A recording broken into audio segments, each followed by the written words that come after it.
2+2 is proud to bring you the 2+2 Pokercast, presented by the Pokerstars VIP Club. This week on the Pokercast, Cylus Watson and Joe Ingram. Now here they are, passing the Freedom of Podcast Listening Act so that they can ban all governors of Indiana from listening to the Pokercast. Adam and Terrence.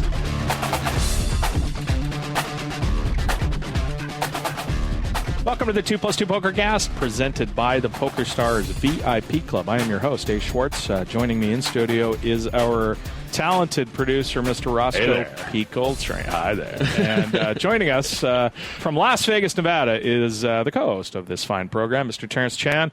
Terrence, welcome back to the show, amigo. Thanks. It's nice to be slightly closer to my Pokercast co-host and our intrepid producer. So I'm inching my way back north, coming from Mexico City to a place that's only like 70% Mexican in Las Vegas. I have a big announcement to make on this week's show. No traffic tickets. Well, we'll get to that. I'm going to be leaving the show. I'm going to be. You're going to be by yourself at the Pokercast. Really? I have really? been. That's what you're doing. I am. Really? I'm leaving you in charge. No, Simon Cowell has asked me to replace Zane in One Direction. So Zane, I'm going to be gone for a long period of time. I don't know who either of those people are, but I do know what the calendar says. So it's April 1st. It's April, and it's not even March April 1st 31st. because we're taping this on the 31st. But I guess by the time you knew right away. Download this thing, it'll be worse for them because they'll already know because it'll be that you tried to get me and it's not even didn't work. It's not even the right day. You're like, well, are we really doing this? Yeah, they're going to change the group's name to Wrong Direction instead of One Direction. So I'm going to fill in the older mom demographic of all the crazy young fans. Looking forward to that. It's going to be fun. By the way, yeah, Mom Direction. MILF Direction? The amount of investigation going on in my household. So, Terrence, you don't know about this, but one of the guys in One Direction, who happens to be my daughter's favorite in the One Direction, is leaving the band. He's fed up with all the stuff that go. I'm guessing. Does he want to be just like a big superstar? I mean, no, he wants to not be a big superstar. From what I can tell, but the amount of investigation going on in my household as to why he's leaving the show is insane. It's like she's on this. She's got to be on the message boards and talking to all the other fans, right? Yeah. She's in. It's mostly Twitter, and she's surrounded by a large group of fans on Twitter. They're internet buddies, and they do a lot of research. They've got theories. It's like the Warren Commission for One Direction going on. But some good news as well. Alan Boston is 2 for 2 this year. His Michigan State call came through. More free monies to everybody who managed to get down on it. T, did you get down on it? I was down on it, but we're still, of course, sweating the Kentucky winning the whole thing, and that one's starting to get scary because all the everybody's saying that they're a pretty solid favorite with 4 left. So it's funny. At the beginning of the tournament, they were even money to win the whole thing. With 14, they're slightly plus money. I mean, even money was sort of an estimate. Well, close, yeah. At slightly one point, money. So now they're minus 127 with 4 teams left. Yeah, hasn't moved a whole lot. Which is pretty funny considering they almost lost in the Elite Eight. And once again, I talked. This is the first time you've steered me wrong, Adam. I talked to Ross out of betting. He goes, "Should I bet the Michigan State?" I'm going. I was pretty dead set on it. I was like, Adam, I think I'm going to make this bet, and you're like, "No, don't start doing this." That's two in a row because you were going to have you were going to bet the money line. Right, he was going to bet the money line, but that wasn't as big of a beat. At least he won his $200 bet, but this time I said, "Look, retire 1 for 1 in your sports betting career, and just be happy that nobody retires 1 for 1." Yeah, well, I was prepared to it has never happened in money history. on this one. The only way you can go career 1 for 1 is to immediately be hit by a bus as you're collecting your payout on your mobile phone because you weren't looking both the ways crossing the street. Yeah, exactly. So we got a bunch of stuff this week on the show. We are going to continue with our World Series of Poker preparation It's getting series. close. It's coming up. This one is the cash games. We're going to talk some cash games with Cylus Watson, who is a Las Vegas grinder. He's going to fill us in on all the little things to know about heading out to Vegas to play in the cash games. We've covered food, lodging, satellites, cash games. We'll probably cover food again, let's be honest. Well, yeah, we should. And I guess we've got to cover tournaments. That's probably one thing we should cover at the World Series of Poker, right? So there are poker tournaments. They happen a lot. Sometimes they happen twice in one day. Yeah. Nightlife? Is nightlife a thing we should cover? I don't know. God. It's not my thing Yeah, anymore, when we find co-hosts that aren't know us, anything about it, yeah. Like, who are we going to ask? Like, we Yeah. the wrong two guys to ask. That's true. Anyway, well, yeah, we could bring MJ back for a one more segment, or crank call him and get him in on the discussion. We got some non-poker stuff to talk to off the top here. First of all, we received our packaged. It's my package underwear. Our package of my package. Yeah, my package underwear. Terrence hasn't received his yet, unfortunately. Terrence will get his I'm when he's sitting in underwear bliss like me and Adam are right now. So immediately I'm I come into the studio and I go put these suckers on, and I'm loving it, as Kramer would say. I'm loving every second of this. Thanks to Yak. Is Yak the guy's screen name? Yeah. Yak on the forums. Yeah. I formally talked about him because he called me out for my favorite things intro, but totally redeemed himself by connecting us with my package. I'm excited. I'm excited to breathe. So thank you to him, and his name's Graham and Mike from My Package, and yeah, I would recommend these now we just got to find somebody at Ferrari that listens to the show. Oh yeah, Ferrari. Also, I'm very uncomfortable with having to pay back my student loans, and so if there's anybody that has a connection out there. Yeah. Let's work on the bacon sponsorship too, and then we get to the Ferraris and the free government money. Speaking of bacon, did you see that woman who she's a competitive eater? I did, I don't have the link. Oh my God, she ate. Well, first of all, did you think that 5 pounds of bacon looked at that? Like, I sort of said to my girlfriend, like, picture in your head what 5 pounds of bacon looks like. Yeah. Right. Before she'd seen the video, and then she's like, okay, got it. And then I showed her the picture. And I'm like, whoa, that's 10 pounds of bacon. Yeah, because maybe it's because it's cooked, and there's a lot of liquid in bacon, and so maybe you feel about it. But you look at you go to the grocery store, you buy the package of bacon, you're thinking 5 of those. Yeah, she's 125 pounds. Like her name is Molly Schuyler. Right, and the reason that actually the more impressive video than her eating 5 pounds of bacon is watching her eat. I think it's 9 pounds of steak. Oh my God. It's insane because if you look at it, it doesn't look like she's not daintily carving this with a knife and fork. She's got her hands. You gotta Google that. Yeah, she's doing it with her hands, and she chews sort of laterally, like it's sort of like the way that you would run a 2x4 past a handsaw. It's just it's just like she's going chomp chomp chomp chomp chomp like down the line, and then going back the other direction, kind of thing, like almost like a typewriter from the 70s. I love this woman. She's like a $1.15 too. Yeah, she's it says she's 125. She's like a mom. Okay, so she's put on 6 pounds of this. Probably all bacon. Mostly bacon. The place she did it was Jethro's Barbecue and Bacon. That's the name of the restaurant. Bacon. In Des Moines, Iowa, and she did it 5 pounds in 5 minutes. And I remember doing the bacon challenge here, and it was a pound, and I was and you would not be able to do that in 1 minute. I was curled up in a ball on the couch in pain. I ended up having to go get surgery because of it. Maybe you need some tips. Maybe we need to have Molly on the show to do our bacon preview and give you some tips. So Adam's a bacon fish. What can we? How do we fix it? I don't know if anybody listens to Adam Carolla, but definitely not a Jew. Yeah, no, she's eating a lot of pork.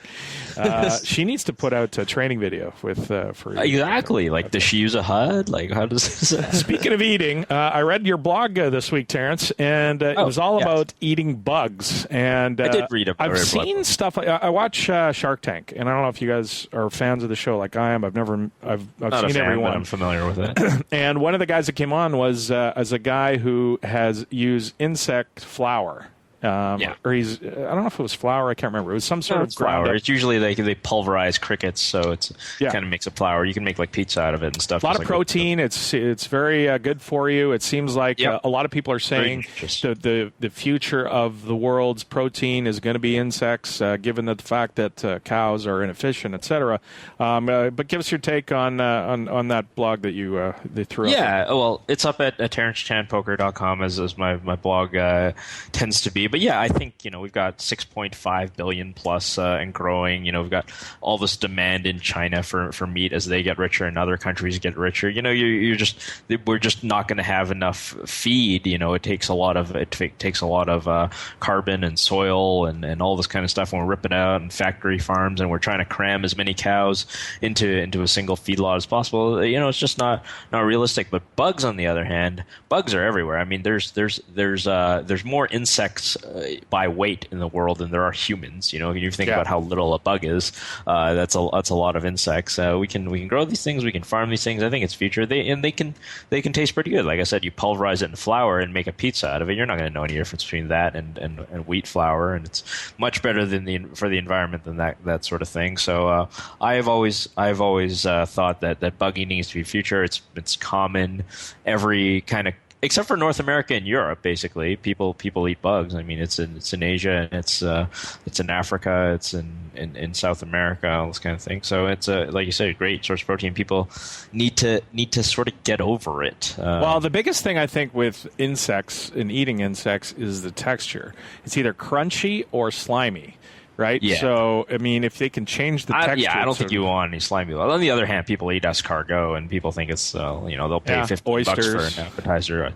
Oysters. Lobster's another one. Lobster used to be one of those things that was... they used to feed it to convicts in peasant food, like Boston. And the prisoners, the prisoners used to riot because they would be being fed lobster too much. Like, this was really a thing. Now you have to pay like $55 to go eat a lobster. Yeah. So, it's a thing. And if you think about it, a lobster, you look at that thing. If you never knew what a lobster was, you look at the thing going like, that's disgusting. Know if I want to eat that. That looks pretty gross. In fact, it's not. Speaking of food, especially butter.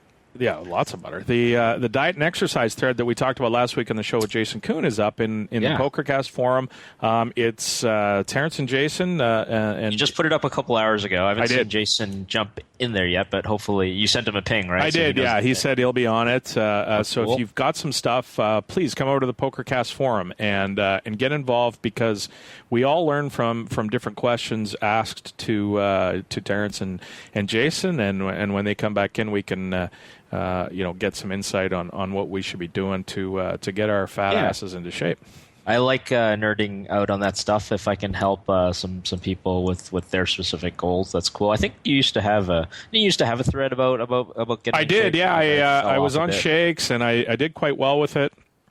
I was feeling really good, healthy, etc., and then I fell off the wagon a bit and put the weight back on. But it's something I got to change. I certainly don't want to claim, out there that I'm an expert of any kind or anything, but I do read a lot, and this is sort of, the thing that I read the most about, other than probably poker. So I'll do my best.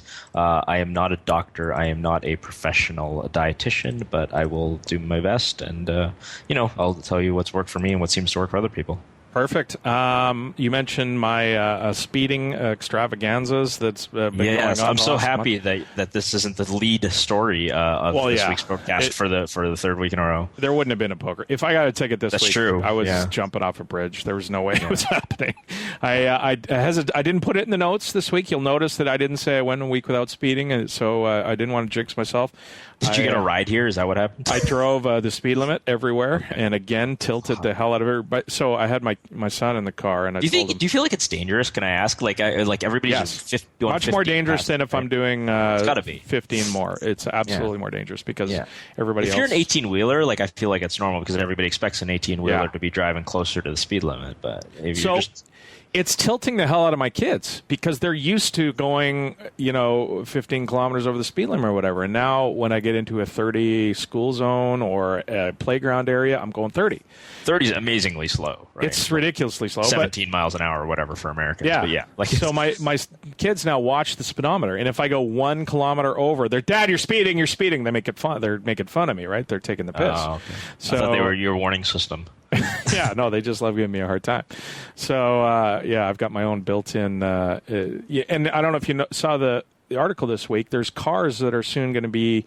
somebody posted that in the thread. Yeah, somebody posted... Self-limiting kind of thing. Self-limiting cars that you're not going to be able to speed in. Well, I guess you could, but just to... So, if you're absently minded driving down the road and don't notice the speed limit, this car will drive the speed limit for you. So I'm going to need one of those, I think. We are getting closer and closer to the old self-driving car that we've been promised for quite a few decades now. We need the flying car now. I got a quick question for open-faced Chinese poker players. I saw you put that out there on Twitter. I play in the... Asking for a friend. Yeah. I play in the OFC, the ABC Poker app. It's the Pineapple OFC app, and I'm playing against a friend of mine, and I've run up, I think I'm about 2,500 points up now, and without having any kind of real downswing. Like, I don't think I've had a bigger downswing. I did at the beginning. 45-degree angle graph. It's crazy, yeah. So at the beginning, I lost about 500 points to him, and then since then, I'm up about 2,000, and I haven't gone down more than... you're up 3,000. You said you're up 2,500 total? No, I meant 2,500 swings. From the down point up to where I am now is about a 2,500 point run without any kind of of downswing of more than 200 points. Right. So, of course, he's going crazy because, it's just win every day, win every day, win every day. How has he not quit you? I don't know. But I'm wondering if there's anybody out there who plays a lot of OFC, if that's... How far out of reality is that? Because he's convinced that this is... Well, is it possible that it's a run good situation, I guess is what you're asking. Like how real... Like we have a concept of what it's like to lose, say, 300 big bets at poker. 300 big bets, 300, say... What does this equate to? Yeah, 300 big bets at, say limit horse or whatever. That's the kind of downswing where you would think, okay, that's really bad. It's possible that I'm running bad, but it's more likely that I'm a dog in the game, or that my edge is so small. That's the kind of thing. When you say when you're talking about poker and you're talking about 1,000 big bets, or maybe the equivalent might be a couple hundred buy-ins and no limit, then you really have a really strong feeling that you're a dog in the game. So I guess your question is basically, how likely is it that you're even skill level with this guy, and that you could still be up 2,000 points? Right, and even if you give me 5% edge, which I don't think I have, how realistic is this kind of a swing? He asked me what percentile I thought this was in the likelihood of happening, and I said, I don't know, about 90 maybe, because I'll get put it this way, in all the play that we've had, I've had 3 royals, in which I hit 2 of them in 5 hands. He's had 0. I mean, I've had probably 4 times the straight flushes he's had, which obviously is going to account for a lot of the variance in the game. But, even if, because I watch, you go back and replay hands, so I can see that he does very similar to the plays that I would make. It's not a big difference. So, how realistic is this kind of run? And because he's convinced that this is 99.9% percentile. And I'm like, well, I don't know. I mean, I don't know the answer to this question. But so he basically wants to know, how bad am I running? Am I only running 90 percentile bad or 99.9 percentile bad? Yeah, no, he got mad at me when I said 90. He's like, that's insulting. It's way more than that. So I have no idea. I really don't. But if anybody's out there who has played a ton of OFC can come into the thread. Well, we need to get variant. Once you have the actual known variants of Heads Up, OFC, Pineapple, and I don't know if anybody has that sort of a sample size, or if anybody has sort of aggregated. So if you and 20 of your friends and none of you guys play against each other have that information, then you would know pretty well the variance, and then you just kind of pop that into a formula, and then you would know how often a 22,000 point swing should be. Indeed. So a little help with that. If anybody has that info. He's out there with that stuff. I was talking to Boston, just quickly back to the Alan Boston thing. He mentioned if you're in the Vegas for the World Series of Poker and you see him, please say hi to him. He said he wanted to. He was happy to talk to anybody who maybe made a bet or two. I wish I knew that, because okay, you're not even gonna believe this. Yesterday, I was getting a blood test. I was getting my blood drawn at a clinic here in Vegas, where I am right now, and I'm in the room, with a needle in my arm. The blood room. And I actually, the blood room. Try not to look or make eye contact or anything. And I actually hear the receptionist call Alan Boston. No I don't know if way. it's the same one. I literally hear There's no Boston, other Alan Boston. Alan. I love it, by the way, his last name is Dvorkis. I love the fact that he goes into a clinic and calls himself Alan Boston. Yeah, I mean, great. I don't know for sure. I didn't go and say because it seems like about definitely bottom 5 percentile of appropriate places to approach somebody you know over the internet. Yeah. But yeah, apparently we were both getting a blood test. At the same time. I see. Fair enough. So yeah, if you do see him in Las Vegas, he said, please come up and say hi to him. He's happy to talk to. Thank him for the free money. Thank him for the free money. If you made a bunch, buy him a drink. Let's get on to some, in case you missed it. Now, it's time for In Case You Missed It. How did he miss the open goal? 6x4, and he comes up 0. Oh, yes! He missed it! He's missed it! How on earth did he miss that? In case you missed it, this morning the Amaya earnings report came out. This is Amaya Gaming, of course, took over Pokerstars and Full Tilt Poker in the last year. So their revenues are up significantly since last year. $386 million in revenue.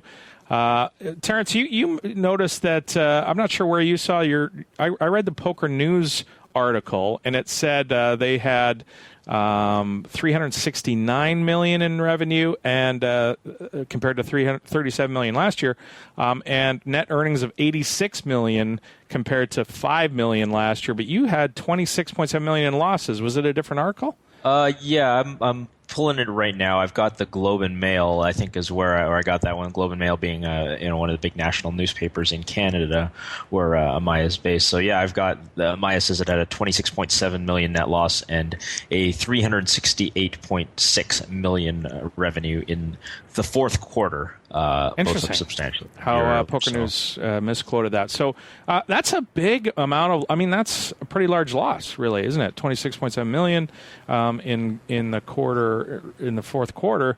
That's we're looking at $100 million losses prorated over a year. Yeah, it is a loss. It's hard to put it in context and understanding. I mean, of course, they're going to spend a bunch of money when you've got the acquisition and all that kind of stuff. But it's hard for me to sort of understand as a financial guy in context what that actually means. Did notice, of course, that Amaya's stock significantly down today. It opened, let me see, I've got it up, it opened around like 33 and finished the day about 29, so certainly not like a really positive news for investors. Right. Presumably because of the loss. Some interesting things came out of the report.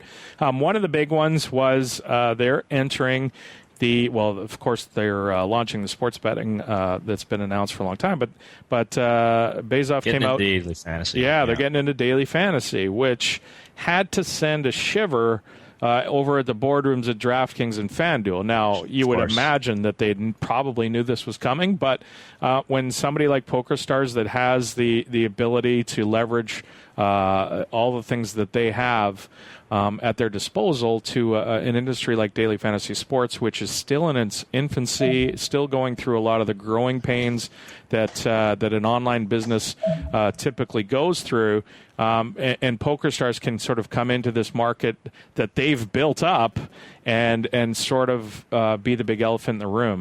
They've got to be pretty upset. Well, I would say it's even maybe stronger than you would have put it. So, I woke up in the morning and I saw, John Aguiar of DraftKings, tweeting, well, welcome to the space. And I think it's not just what you mentioned, which is obvious, I think, and obviously accurate about leveraging their gigantic user base, the fact that they have a ton of liquidity on the site. People already have money on Pokerstars, and it's really simple. They've got, big they're big swinging dicks in terms of advertising and marketing. The servers, the ability to handle the size of amount of traffic they're going to get. Yeah. I mean, there's so many advantages. The reach, just the fact that everybody knows them as a company and they've been a reliable brand name. But also, I also think that if you're FanDuel, if you're DraftKings, you're also got to worry a little bit about your talent getting poached, because that's sort of the advantage that you would think that the existing people in the market already have, is that okay, they might be saying something like, all right, well, PokerStars is this big giant behemoth in gaming, but we've been doing this for 2, 3, however many years that we've been doing it. We know this stuff better. They're going to take their lumps as they get in. They're going to make the same mistakes that we did, and we're much better positioned. But anytime something like this happens, I mean, I'm sure that PokerStars is ramping up, and they're probably going to be looking to poach some of the employees and get some of that knowledge from the DraftKings and the FanDuels and the other players in this industry. So I think one of the things that's going to be interesting is how they react internally. And we might never know these stories unless we talk to somebody who's on the inside of one of these companies now. But PokerStars is always, if they've ever been good at anything, and I think this is especially true under the Eastside era, is that they were always really good at acquiring talent and really just recognizing who understands this and the talent acquisition. So that's what I would really worry about, is sort of a brain drain that would happen if I were in their shoes. The quote from Bezoff was, "We've also taken the strategic decision to enter the daily fantasy sports category and are pursuing parallel tracks of internal development and strategic acquisition. We expect to provide more details on the strategy in the second half of 2015, but see a clear crossover from poker and daily fantasy sports." Interesting. Internal development and strategic acquisition. If you're one of those two companies, and you see a long, hard fight ahead, maybe you don't mind in selling out to Stars or doing some sort of partnership with them at this point. Yeah, I mean, you mentioned the most kind of obvious thing is the acquisition. I mean, Stars doesn't know this industry that well. They probably don't already have any software developed. They're probably looking at some small software developers. But yeah, I mean, I would have to think that acquisition's on their mind. It's a vertical that's very obviously well associated with poker, and if they're targeting the 2015 NFL season, which, if my knowledge of American hand egg is any good, and it's not, is I think like August, September. Is that right? That's correct. Yeah. Go me. But it's not far. A short time. That's not far in terms of product development pipelines and all the things that could potentially go wrong. And they're not the kind of people who would want things to go wrong. So you have to think that acquisition is on their mind, or maybe they don't make this announcement unless they already maybe have something up their sleeves. Yeah, you would think, like you mentioned, it's not far away. So the use of strategic acquisition in their release today would lead me to believe that might be a sort of a shot across the bow to an industry with a couple of big players that might want to think about approaching them to do a deal or something. Interesting sort of geo sort of poker game played by Bezoff there. One of the other things that I thought was interesting from the release was the fact that Bezoff said they have 2 million new customers in the fourth quarter. They signed up 2 million new customers to PokerStars in the fourth quarter. That I don't know how big their database is. I'm guessing it's in the hundreds of millions of players' accounts. 2 million new customers. They're active if they're new generally. I don't know if this is real money or just signups, but yeah, that's the big question. But when you look at what's been going on in the fourth quarter, you look at their deals with the high-profile sports stars that they've got, Ronaldo and Rafa, of course, doing the commercials with them. And in Canada, what I've noticed is we've been inundated with spin and go ads, and I wonder. It seems like the spin and go format was not only really popular for the current player base that they have, because those seem to be a giant success, and we'll talk more about that later with PokerStars Steve in our Pokerstars segment. But this has been a tool for signing up new people. Yeah, I don't know. You mentioned what is 2 million players to PokerStars? I don't know. It's a nice number. It sounds good. What does it compare to, say, the quarter previous or to the same quarter last year? True, I have absolutely no idea. But as a raw you're number, right. They it's are impressive. continuing to innovate, and that's the kind of things we've seen. Like when Spin and Goes came out, they continue to try to do creative things just to keep themselves in the news. Yeah, indeed. In case you missed it, Nevada and Delaware have begun player pool sharing.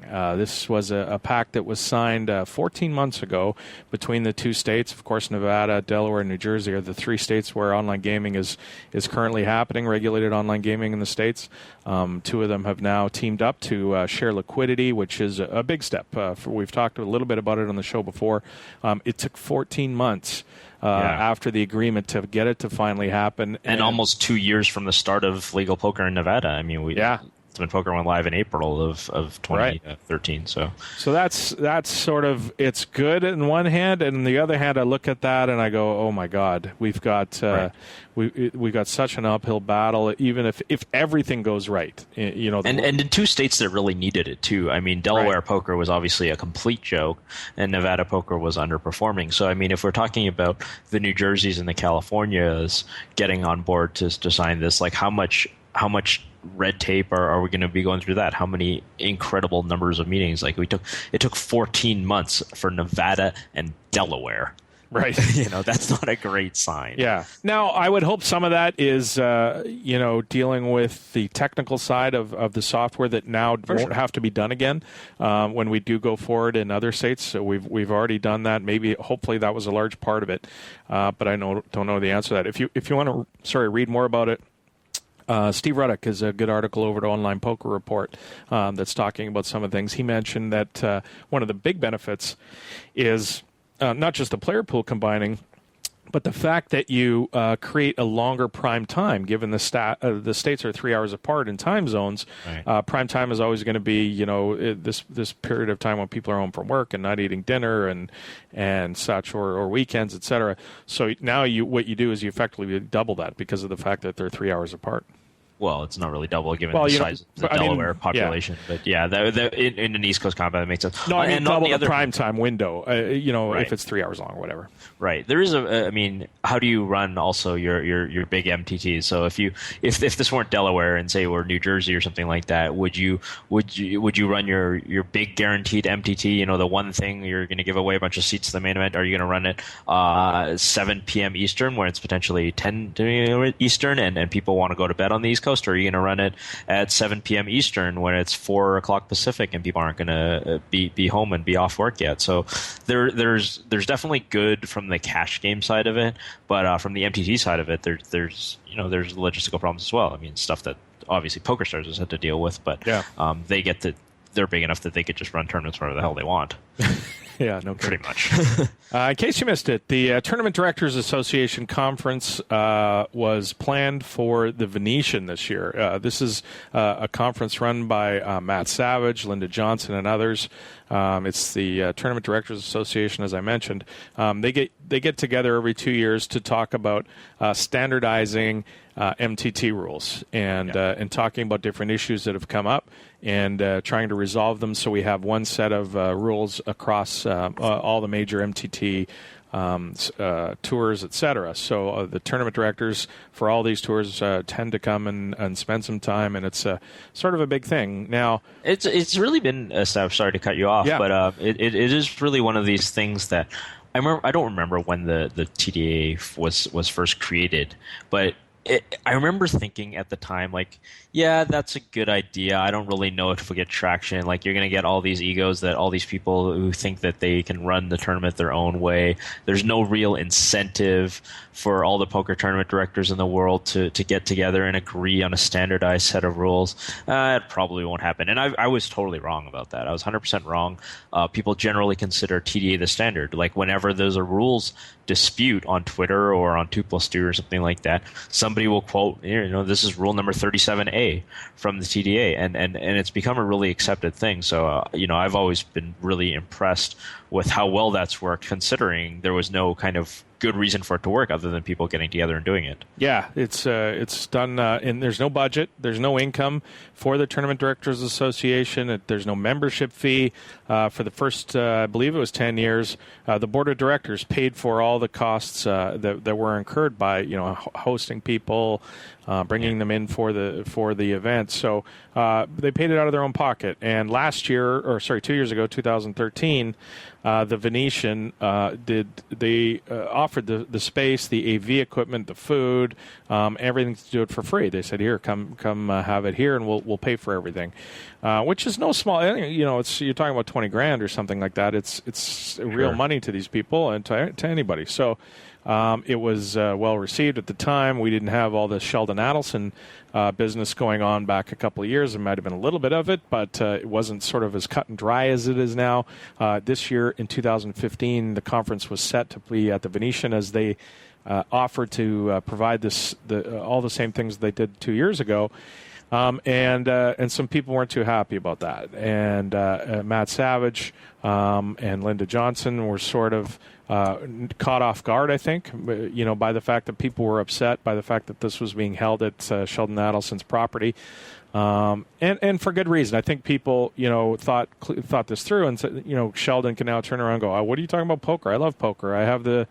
I pay for the tournament directors to come here and talk about the rules of the game and stuff like that, and provide all this stuff for them. So I agree with the fact that this probably shouldn't be at the Venetian. If there should be some sort of other solution for this.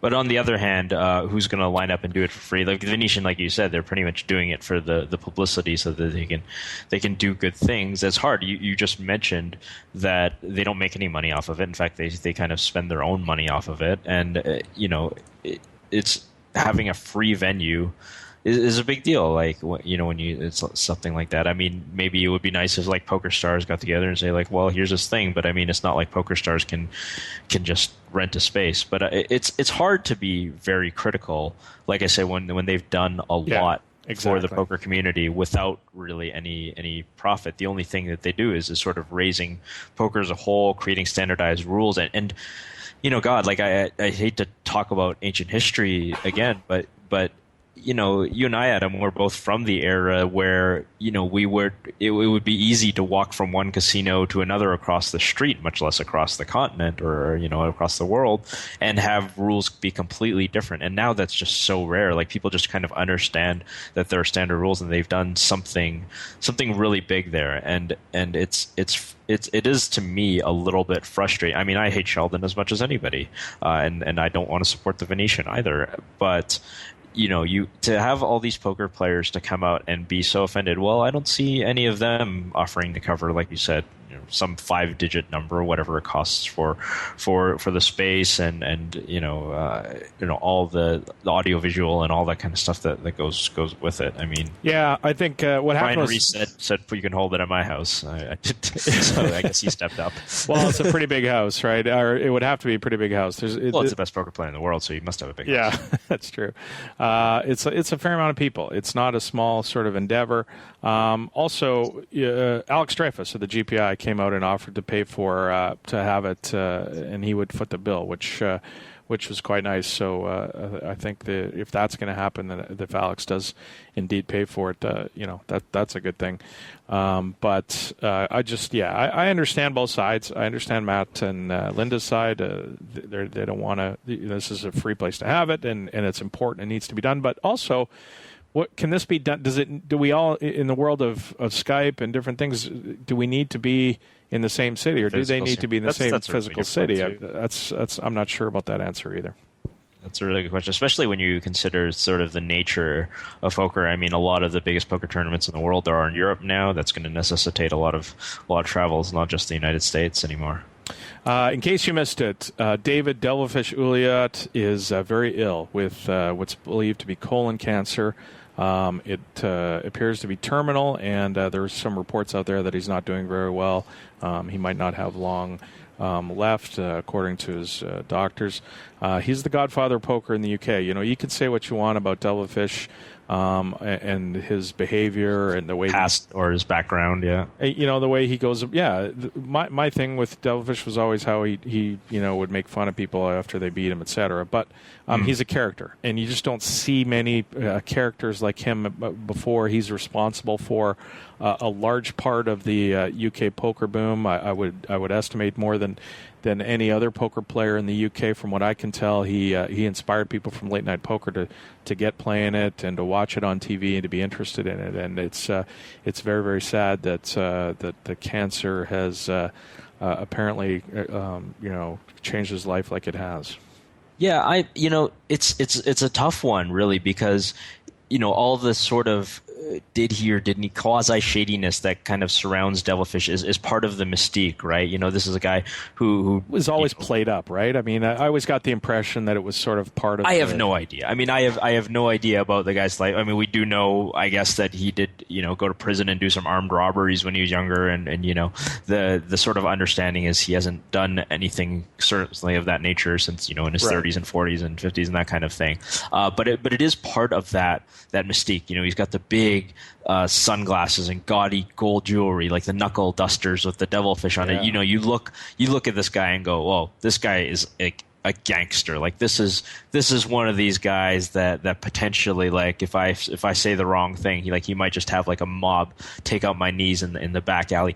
And you don't necessarily think that's like a great thing or a thing to look up to or an image you necessarily want. But like you said, it's part of the mystique.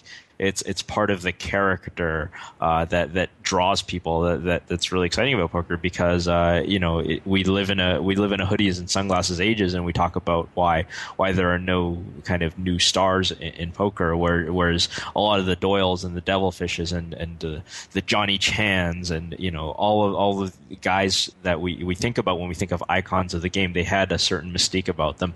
Devilfish certainly has that mystique of slightly on living on the outside of the law, even if that wasn't even necessarily true. Indeed, and we've had him on the show in the past, and we've talked about him. The Chocolate Rain video is one of the funniest things I've seen in a long time that has to do with poker, with him doing the Chocolate Rain. But hopefully he can beat this one, and we'll be watching to see what happens indeed.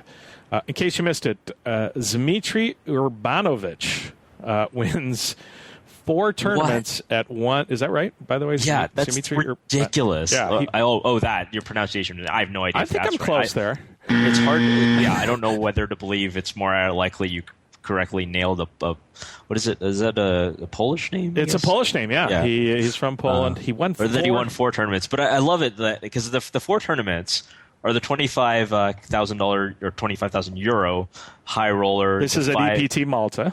Yeah, in the 5K Euro Turbo, the 1K Euro Deep Stack Turbo. So adjust accordingly for the American dollars among you. But and then the last one that he wins, that was just this week, is like the 200 euro, Crazy Pineapple, which just goes to show he wanted to win 4, and he was just like running so hot because the amount of money that he won during this period, I don't have it in front of me. I'm sure it's a lot because those are 3 really big tournaments. Yeah, like it's insane. Okay, so I'm looking at it. Yeah, so we've got the scores of 605,000, and then we've got 38,000 for the turbo. Then we've got 100. These are U.S. dollars. 118,000 for the 5K turbo, and then he wins 3,200 euros for the old Crazy Pineapple. And in there, I didn't even know this. He finished second in the stud event. The guy probably didn't even play stud. We had 6 final tables. This is the most absurd festival / tour of all time, and I know there was a lot of events there, but I mean, that's ridiculous. Oh, that's I know. retarded. It's insane. It's an amazing run. 4 tournaments, 6 final tables at the EPT. And it actually took him into first place in the GPI Player of the Year rankings. Oh, wow. Yeah. Well, we're early in the year, so that makes sense, right? So I'm looking at his Hendon mob. Yeah. He is not the number 1 Poland all-time money list winner. Oh, well, who is? He's not even number 2. What? So can you name the first 2? Dominic Panka. Oh, Dominic Panka is number 1. He just who finished 3rd, I think, at the EPT Malta main event. Yeah, and then the other guy is, of course, you'll remember Marcin Hureczki, who has Stars Pro, right? Yeah, who's a Stars Pro, and I think he had a gigantic score a while back. There it is, 2008 in the EPT London for 555,000. But to win, you win like 4 tournaments. I would have bet on him being the number 1 Polish all-time money winner, but not no, just. Well, and when you win that many, when you go that deep, you must just think you're God's gift to poker. Like this, yeah, there's some variance, but I'm the best. Yeah. I mean, he's won 4 live events in a week and a half. I've won I think 4 in my life. In your life, maybe in my life. I just feel so useless. Right. In case you missed it, the World Series of Poker.com website has a multi-table tournament bug that is going to cause some problems for the World Series of Poker event that is scheduled for later this summer during the series. This is a problem, and I hope that. And we just talked about how long it takes to get something in the arena of regulated gaming. How long it takes to get something fixed. How long it takes to get something changed. And the software has a bug where if you're, and this is both multi-table tournaments and cash games. If you raise, let's say there's a 10-20 and you raise to 50, and somebody behind makes it all in for 55. When it comes back around, if somebody flats, it comes around back to you. You can now push in. It opens the betting back up. Reopens the action. Yeah. So they is that new? I mean, I assume that it's been it's not. It's been for a long time. And well, you talk about fixing things in a regulated environment. WSOP.com went live. It's been about 16 months so now. They've had a while. They've known about it for a long time. So they've had it for a while, and they haven't fixed it. I mean, you the way you framed it was you said it's going to cause problems for the WSOP event later. Well, it's causing problems now. It's causing problems. You're right. I just meant to say it's going to be a big problem. It will be news, I guess, when you're talking about that. But I mean, it's happening every night, presumably in their $40 or whatever, right? And they've had big tournaments before too. Remember, they guaranteed, I think, 9. They guaranteed a bunch of seats last year to the main event. Right. And so they're gonna do that again. But there's also the WSOP event. Speaking of Poker TDA, certainly not a official Poker TDA sanctioned rule that you can reopen action after somebody's all in for less. That is a problem. I mean, I guess the main thing is how do you deal with it? So let me kind of, I've been the operations guy in a poker site. Let me throw you the question. If you're WSOP.com and let's say you're an operations guy there and your software guy is telling you this isn't going to happen, this isn't going to get pushed to, do you tell people about this rule in advance so that they don't freak out about it? Or do you just kind of hope that nobody uses it? I think you would have to. I don't think because the alternative is worse. So what do you do? Put a banner in the lobby that says, just so you guys know, if somebody shoves all in for less. I mean, this affects a lot, right? So if I've got a guy, you say, you mentioned this, in your example, so send 20 and somebody's got 55. Let's say I'm the under the gun opener. I'm never going to open a 55. I'm going to open a 54. Right? Because I don't want to make a raise that covers him because I have a free option and nothing could go wrong. If I wanted to open for 55, I would just open for 54. This guy makes a 55. And then I now holding hostage all 8 people behind me. It's crazy. They don't know I'm going to reshove. Or alternatively, if I open for less and I'm one of the other guys in the field, I can potentially flat with aces or kings, thinking that the other guy is going to come back and 3-bet, taking advantage of this bug, and then I'm going to 4-bet him with my muster. And wow, there's a lot of stuff that happens, but I don't know how operationally deal with it. I'm glad that I'm not the one who has to make that decision. Hopefully it's fixed. Hopefully they're in the process right now. It won't be. I'll You're gonna take the no? I'll take the under. I'll take the no on that one. And there's really no excuse at this point. Like you said, they've been up 16 months. We're talking about almost 2 years by the time the tournament rolls around.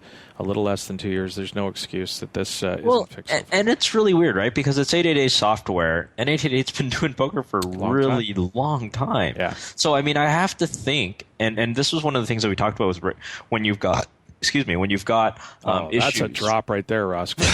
I know you're saving that. I can do that, yeah. Some of the best things that I've ever put in my mouth. I'm drinking a coffee. It's all good. when you've got licensed software, right? So basically, WSOP does not have control over their own software. They have influence because it's the 888 software. Yeah. 888 hasn't been around to change it. WSOP can stomp their feet and go, we want this fixed. It affects the integrity of our tournaments, but it's ultimately on 888 and the software development team to actually get it fixed, and then the WSOP has to submit it to the Nevada Gaming Commission, to GLI, to Gaming Commission, blah blah blah. That's why this is not going to get fixed. In case you missed it, Full Tilt Poker has launched 6-card Omaha.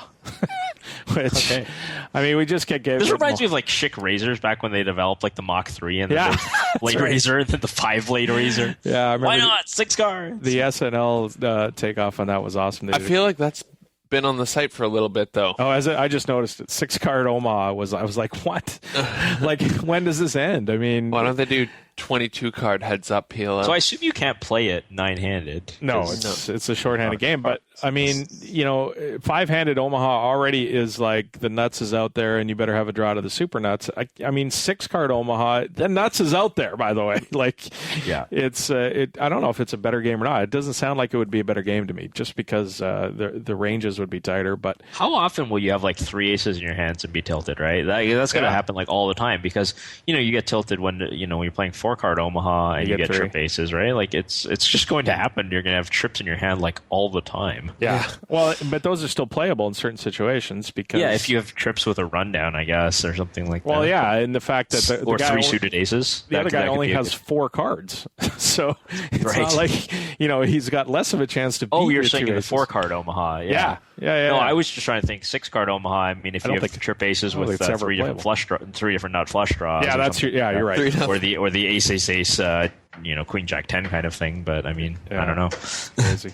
I don't know. That doesn't sound like a good idea to me. But if anybody out there has played it, come and let me know what you think about it. Get off your lawn. The show thread. Get off my lawn. In case you missed it, poker player Joe Steers was banned from all casino properties for card counting. This is a guy with I want to say $500,000 in career earnings, or some reasonable amount. He counted cards in the Horseshoe Casino in Baltimore. He says his quote was, on an amateur level he was counting. He went back to play. What does that even mean? Straight cash, homie. I mean, I guess it just means you sit down and you're not a professional sort of card counter with a team. I used to count cards a lot. There's a difference. The difference between amateur level card counting and professional level card counting is not that much. I mean, you talk about track aces on the side, and you can have systems where you have like +2 points for some hands and +1 for others. But I mean, it's all the same shit. Well, I think of teams where you're together and you're relaying a play to another guy. That's what I think about when you're trying to like wong your way into the shoe, as they say, and like come into the middle of the shoe and. Right. Yeah, maybe. Okay, sure. Fair enough. This guy just sat down, basically was playing and counted in his head, and maybe did a 5-20 spread or something. Right. But from all counts, it doesn't seem like it was a big operation that he was involved in. He went back to playing a $500 buy-in tournament at this same casino, the Horseshoe Casino in Baltimore, and halfway through the tournament, he was escorted out of the building. That's the part you definitely have to have a problem with, the fact that they picked up a stack in the middle of a tournament. That's out of line. That one thing has nothing to do with another. I mean, they always have the right to kick you off the property. I mean, for whatever, they don't like your haircut, that's fine. Sure, but wait till the tournament's over and take the guy's side. Go look. Even it's completely unreasonable that they're barring him for this. In my opinion, at least take him aside and go look. We let you play in this tournament. Please don't come back to any Caesars property at this point. They walked him out of the place with security halfway through.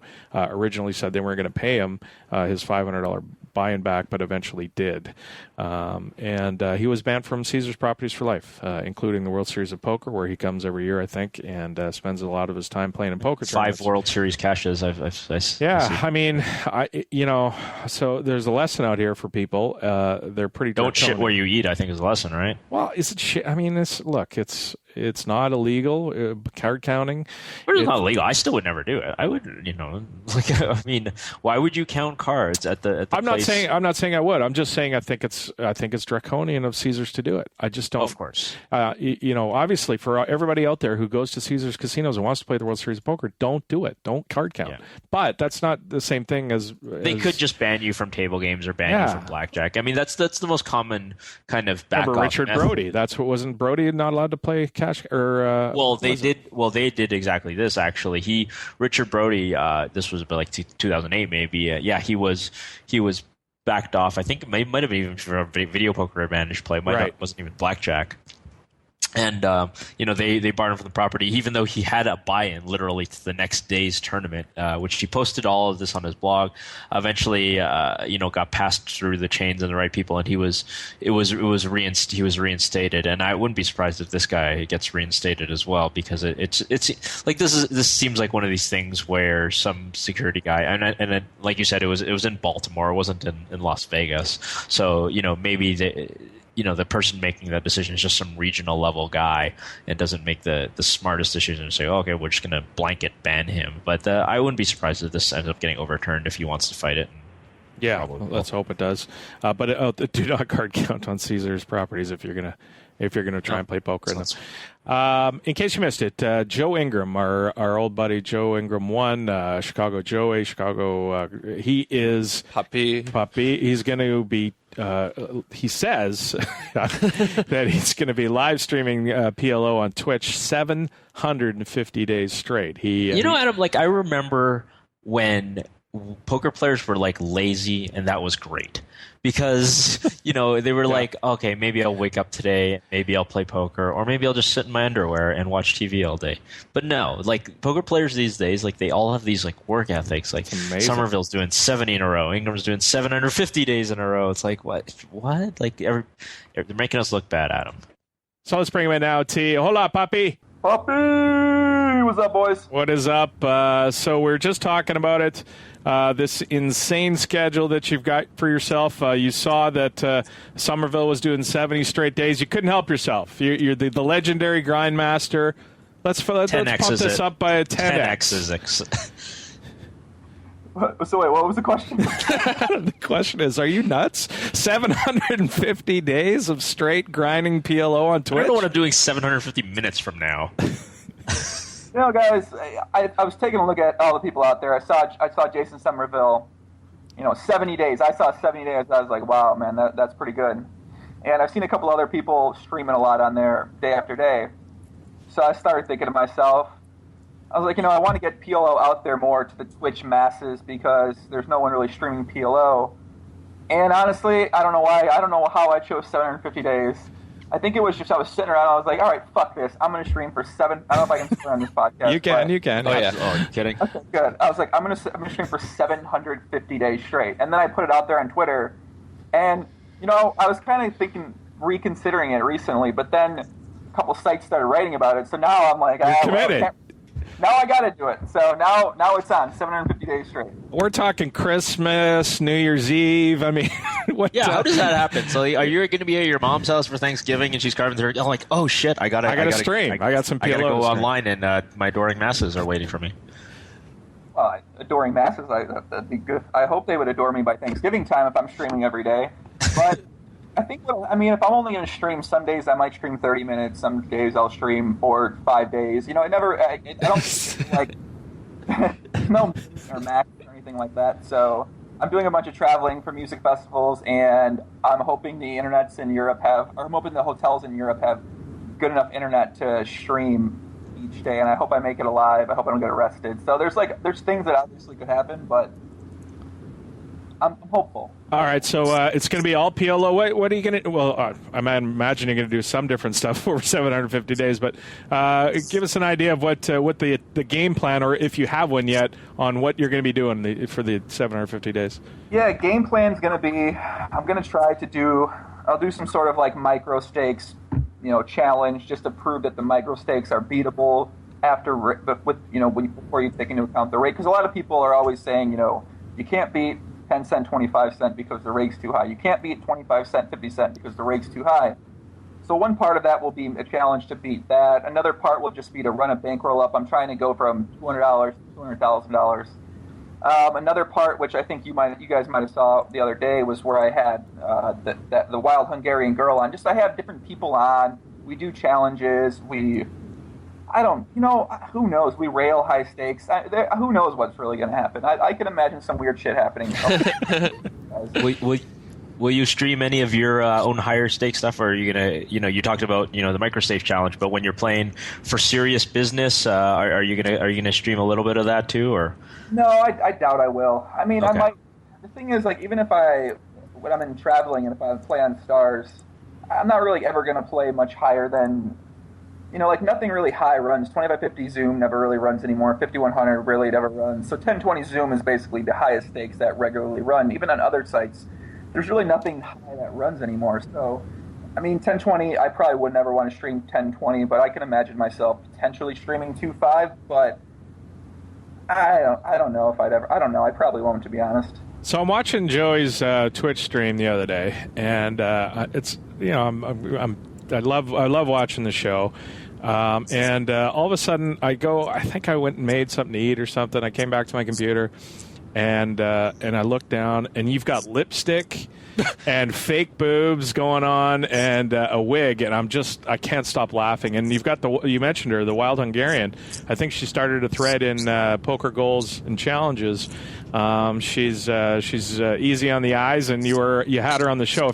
If you haven't seen this, do yourself a favor, go back and check it out. But that looked like a lot of fun. Yeah, I think that's what I kind of want my stuff to be about. I want it to be fun. I don't want it to be feeling like I have to sit down every day and it's just like, fuck, man, I got to, all right, I got to do 30 minutes or I got to do 60 minutes today. Yeah. So I kind of want to make it fun in terms of when I'm interacting with the people. I want to make it fun in terms of when I'm doing stuff with other streamers like that. And that was an impression off we had where she did an impression of me and I was like, all right, well, I'm going to do an impression of you. There was some extra makeup left over from the ex-girlfriend in my apartment. I threw some makeup on. The Hungarian likes to show off the cleavage. I threw a little cleavage on. I tried my best to do an impression of her. And another person that makes appearances on your stream is Hollywood Haxton.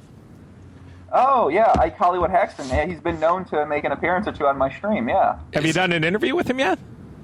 Well, could we do an interview with Hollywood Haxton, actually? I think Ike's actually sitting on the couch over here. I could maybe get him over here right now. Ike, you want to fast right now? You want to come on? Yeah, you got 2 minutes? Okay, all right, yeah. Just a minute or two. We got Ike for 2 minutes. Awesome. Ike, welcome back to the Pokercast, sir. Are you enjoying hanging out with Pappy there? Hi, Adam. How are you doing? I'm having a good time. We've been playing a lot of PLO, and it's going pretty good. Have you got the Dream Machine running over at Chicago Joey's house? That's all the impression I can do, guys. I've been done it in a couple days. I don't know how it sounds. That's good. I've been studying Ike Haxton videos on YouTube. I probably watched about 48 hours of Ike Haxton talking on YouTube, and just, I pause it, I'll break it down, I'll put it into the voice simulator I have, and then I'll run it back, and I'm just trying to really perfect that voice. I was pretty impressed. That wasn't bad at all. It was good. He's got the pauses. The pauses are good. Yeah. Yes. Rogan. By the way, Rogan's Ike interview is the one to go to. That's the that is the gold standard. 2-hour epic Ike interview. So I was worried about the podcast with the 750 days, Joey, but it sounds like you're going to kind of they're going to be one and the same. Well, he's got special guests for yeah. So that I guess with the podcast, I'm going to keep them on my YouTube channel. I guess, I think with podcasts, for my podcast, I post most of them on my YouTube channel. It's really easy to find them. And a lot of times I think when I do them on Twitch, and, I think it's just going to get that. I don't know. Honestly, I don't know what I'm going to do so far. But I'll be streaming all my podcasts still on YouTube, my Poker podcast, with the different guests from, the poker world. All right. Well, if you need a student to carve up his hands, Roscoe here has recently been transformed into a PLO player. He's a Zoom crack addict. He's your man. The live PLO too. Live PLO? No, we don't talk about live. We just play online PLO. Extreme live. All right, Joey, thanks so much, sir. Look forward to catching at least 10% of those 750 days. Good luck with it, sir. Guys, good luck, and thank you very much. Thanks, Ike and Joey. Thanks, Ike. Thanks, Ike and Joey. Thanks, buddy. Appreciate it. That man is a legend. Yeah, there's no other word for it. And we talk about the Somervilles and the Jamie Stables are out there. Like he's got such a great cult following, and it's obvious to see why, because he's just got such an engaging personality and loves doing the work. His work ethic is legendary. Like the amount of hands he's put in, I don't have much doubt that long before you could ever get famous, doing this stuff. He was doing it. Yeah, I don't doubt that he's going to pull it off. 750 straight. I feel like it's not even a work ethic for him. He's just a sick man, and it doesn't feel like work. He just likes it. He just likes to do a lot more than everybody else. CrushLivePoker.com is our official strategy sponsor to the 2+2 Pokercast. Bart Hansen, of course, over there teaching you how to beat them live limit game, live no limit game. Tell me you didn't look up the actual topic this week. Tell me you don't actually know the topic. What do we got? Oh, okay. Let me check here. Okay, I'll look at one email now. Look at another email, and it's about running it twice. Oh, I see what you did there. It's about got it the second time. Yeah, you got it. For a chop. So you missed the first one. And I missed the first one. You got the second one you chopped. This is flattening out variance, running it twice with Bart Hansen, CrushLivePoker.com. Check that out if you need some help with your live cash games. He's the man to go talk to. You're listening to the 2+2 Pokercast. Cy Watson after the break. Presented by the Pokerstars VIP Club. More right after this. Hey guys, welcome to another 2+2 Strategy Minute brought to you by CrushLivePoker.com. I'm Bart Hansen, and today I want to talk about running the river more than once. This is perhaps one of the most misunderstood things that can happen at the table, especially amongst inexperienced players. Running the cards more than once basically just reduces the variance whenever you get into an all-in situation. Many people get confused and they think that there's some sort of strategy behind it. Like if they have a draw or if they have top set, we're going to run it 2 times or 3 times, that it's going to somehow change the equity in the hand. It actually doesn't change it at all, no matter how many times you run it. If you have a draw and you run it, say, 3 times, you might think, well, what are the chances that I'm going to hit it twice? I'd rather just try to hit it once. Well, if you miss the first time, you're going to have more of a chance of hitting it on your second time or your third time. So if you can actually put it in your head that running the cards more than once does not change the equity at all of the hand, you realize that the only reason to do it is actually to reduce the variance. When you run the cards more than once, you actually will come to get closer to the expectation in the hand. And what I mean by that is if you're like 30%, if you run the cards 3 times, it'll actually get you closer to 30%. It'll get you closer to your actual expectation of winning the hand. Now, the issues that I have with running the cards more than once, especially in Hold'em, is that if you are known to do it, a lot of people will push you around with draws because they know that if they get it all in, you'll run it more than once. Also, vice versa. If you try to semi-bluff somebody, they actually might be more apt to call because they know that you'll run the cards more than once. Now, let's get back to the Pokercast. Hi, guys. It's Mike from ProfessionalPoker.com and the 2+2 store with some great news for our Pokerstars players. You can now use your frequent player points to purchase gift cards available from ProfessionalPoker.com. These same cards will also work at the 2+2 store. The gift cards come in increments of $25 and $50, and you can apply multiple gift cards per order. Now you could get the books, videos, and ebooks from all the major publishers using just your FPPs. So check out the gift card section of the Pokerstars FPP store and pick up the poker training material you've had your eye on for a while at the 2+2 store and ProfessionalPoker.com. Okay, people. Most of the kittens have perished. There are a few left you can save, though, and here's how to do it. Get involved with the Pokercast by emailing your questions, suggestions for the show, or even record a sound clip. Adam will be using the best ones on the air. Well, let's face it, probably the worst ones as well. I can see you there at your computer. Send an email right now. Totally disagree with one of Adam's takes last week? Send an email. Love last week's interview? Email. Want to know how much cash Adam has on him right now? Email. Pokercast at 2plus2.com is the address. Ship the funny to Adam today. Hey, poker players, don't forget to participate in the weekly Pokerstars Invitational for Pokercast listeners. Every Sunday at noon Pacific, 8 p.m. in the UK. Just $1.10 with $500 added to the prize pool each week. Formats vary, but you can always find it in the private tab of the tourney lobby. The guys will announce the password somewhere in this very show. See you at the tables. Playing 50 big blinds deep with Annies, the villain in the hand opens to 2.2x from the cutoff, and I defend my big blind with ace-3 offsuit. The flop comes ace-6-9 with 2 clubs, and I check call a 3 big blind c-bet. The turn is a free, bringing a second flush draw and giving me 2 pairs. And once again I check call, this time for 5 big blinds. The river is a 6 of clubs, completing the flush and counterfeiting me as well. I check and he bets 11 big blinds. As it's close to the worst possible hand I can have at this point, and I have full house blockers, I turn it into a bluff and check raise all in.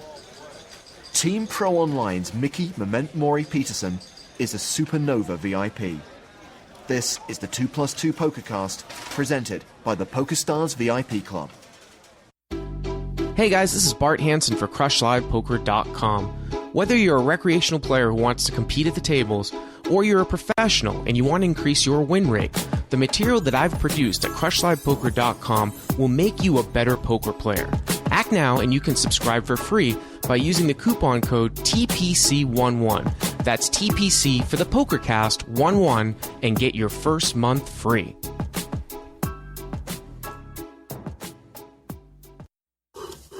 Making pancakes, making bacon pancakes.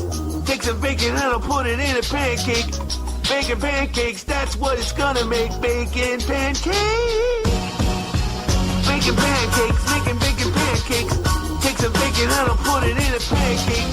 Bacon pancakes, that's what it's gonna make. Bacon pancakes. Making pancakes, making bacon pancakes. Take some bacon and I'll put it in a pancake. Bacon pancakes, that's what it's gonna make. Bacon pancakes.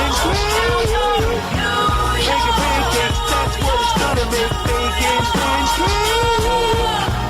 Making pancakes, making bacon pancakes. Take some bacon and I'll put it in a pancake. Bacon pancakes, that's what it's gonna make. Bacon pancakes.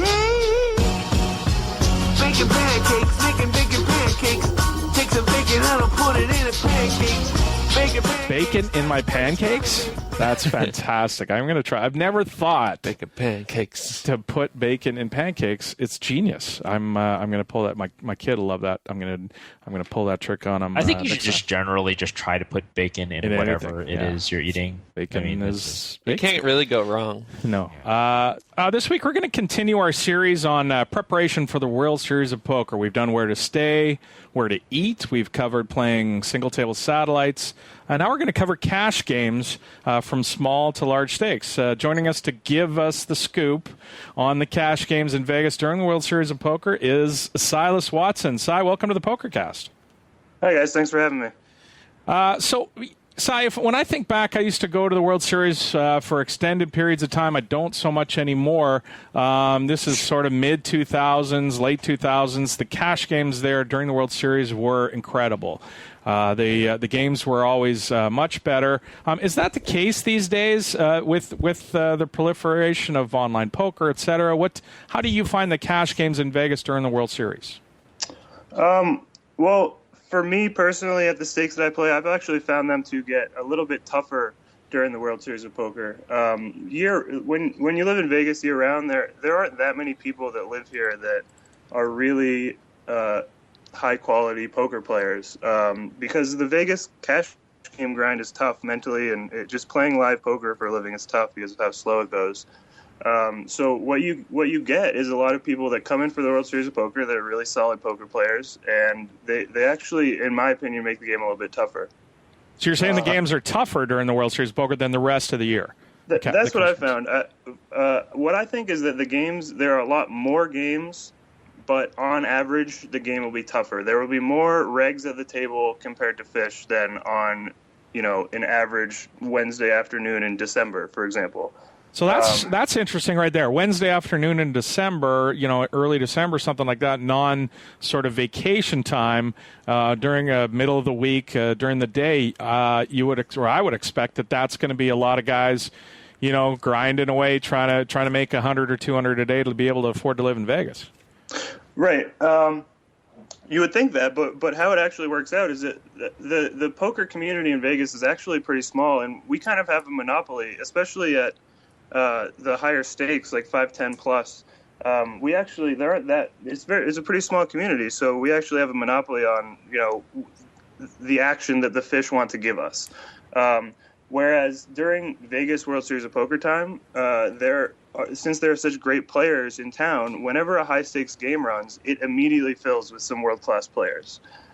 Whereas using the Wednesday afternoon example, on a Wednesday afternoon in December, if 10-20 goes off at my favorite casino, it might be 5-handed for the entire night, and it might be 2 fish and 3 regs. Whereas with the one thing I wanted to talk to you guys about, probably the first step to playing cash games during the World Series of Poker is getting the Bravo app. I don't know if you guys know what that is. No, please go into it. Yeah.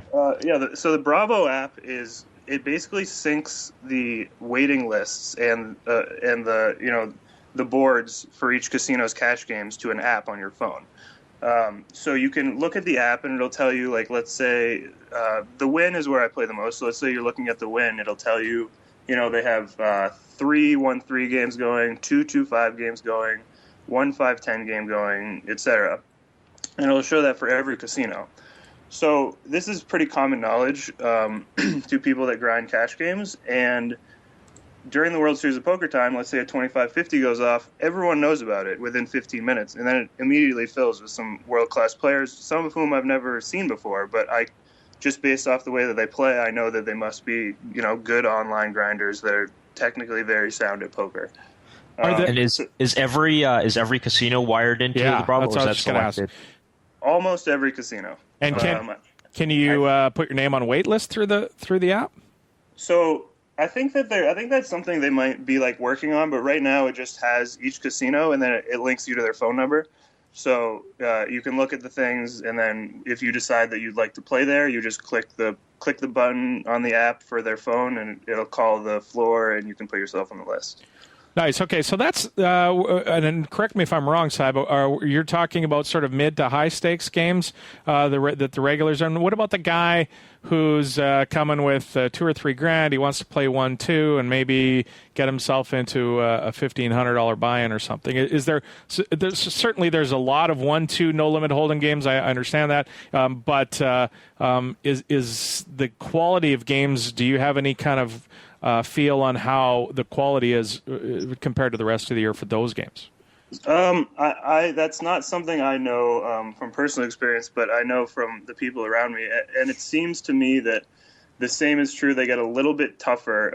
I would say they don't get as relatively they get less hard than the high stakes games because there are less people that are coming to Vegas specifically to play low stakes. Like if you're coming to Vegas for the World Series of Poker, oftentimes, and you're a very good player, oftentimes you're not going to be playing 1-2, 1-3.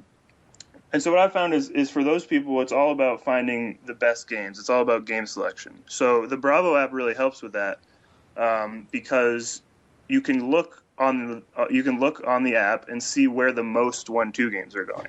And that would be my strategy if I was playing small stakes. Other than the Rio, because the Rio is always going to have a ton of 1-2 games going, but I prefer not to play there. But if you're looking for 1-2, what I would say is look for the casino where the most games are being played. Go to that casino, try a game. If you don't see somebody do something stupid in the first 10 minutes you're there, ask for a table change. If you don't see anybody do something stupid in the first 10 minutes you're there, ask for a table change until you've tried, all 10 games of that casino. And one of them is going to be a good game just because there's so many more games running at the World Series of Poker. compared to normal times. That's always great advice to make sure to not be shy about the table selection. It's one of those things that people do online, but they probably don't do enough of live. It's a pain in the ass to stand up. It's hard. It's a pain in the ass. Yeah. I agree. It's something that it took me a while to realize that sometimes my hourly rate is higher driving from one casino to another casino than it is to remain in the game that I'm in right now. Wow. And it's annoying. I don't want to get up and leave and go to another casino and maybe wait half an hour to get on a new game. But if you're only making, a few big blinds per 100 of the game that you're playing, there's so many options in Vegas that you might as well, get in your car, drive 10 minutes to the next casino. Yeah. And a lot of people just are straight up too lazy to do that. Yeah. I wanted to ask you, so you've talked about 5-10 no limit and games of that nature that people come into town and play. Going back to that Monopoly. What about non-no limit games? I mean, if we're talking about PLO, if we're talking about the limit games, the horse games, the mixed games, do you find that you get a lot of out of town tourists who aren't very good at poker and are willing to play that game, or does everybody coming into town pretty much want to play what they've seen on TV? What I've found actually is during the World Series of Poker, PLO picks up a lot, especially like at the Rio. The PLO at the Rio was the only time I would play at the Rio last year because they get like 6 or 7 5-10 PLOs going, which don't even play like 5-10 PLO. They play a little bit bigger because they have mandatory straddles. So I found that during World Series of Poker time, the other games definitely pick up quite a bit. And if you're a PLO expert, it's a really good time to be in Vegas during the World Series of Poker. So let's talk about the Rio side specifically. Of course, that's where a lot of people are. The big conglomeration of poker players. That's where most of the poker players in town are, and the cash games take up that a good portion of that room. But you're saying that you don't like playing there. Yeah. So here's some issues with the Rio. There are definitely pros and cons. I'll start with one pro, is that, like I said, a lot of people are too lazy to go seek out good poker games. So what they'll do is they'll come to the Rio, they'll play their tournament, they'll play their daily deep stack, they'll play whatever or they're just going to check out the scene because it's a cool scene at the World Series of Poker. And instead of going somewhere else to find a good cash game, they'll just play at the Rio. So what you get is a lot of tourists playing there. But there are major cons at the Rio. I would say that some of the major the main ones are the dealing there is terrible. They will literally take people off the street. I was playing a 10-20 PLO there last year, and it was the dealer's first day on the job, had never even dealt like an hour of no limit hold'em, and they were thrown into a big stakes PLO game, which is a really hard game to deal. Yeah. And not only does that cause dealer errors, which can sometimes be very costly, but it also makes the game run very slowly. They don't have automatic shuffle machines there. In live poker, on average, you're getting around 30 hands an hour. And at the Rio, I would say it's maybe even below 20, depending on your dealer. And when they're and that brings me to my second con, they rake significantly more than most casinos. And so if you're playing a small stakes game like 1-2 and you're only getting 20 hands an hour and they're raking $6 every hand, it's very, very hard to grind out a win rate in that game. So you play at the Wynn.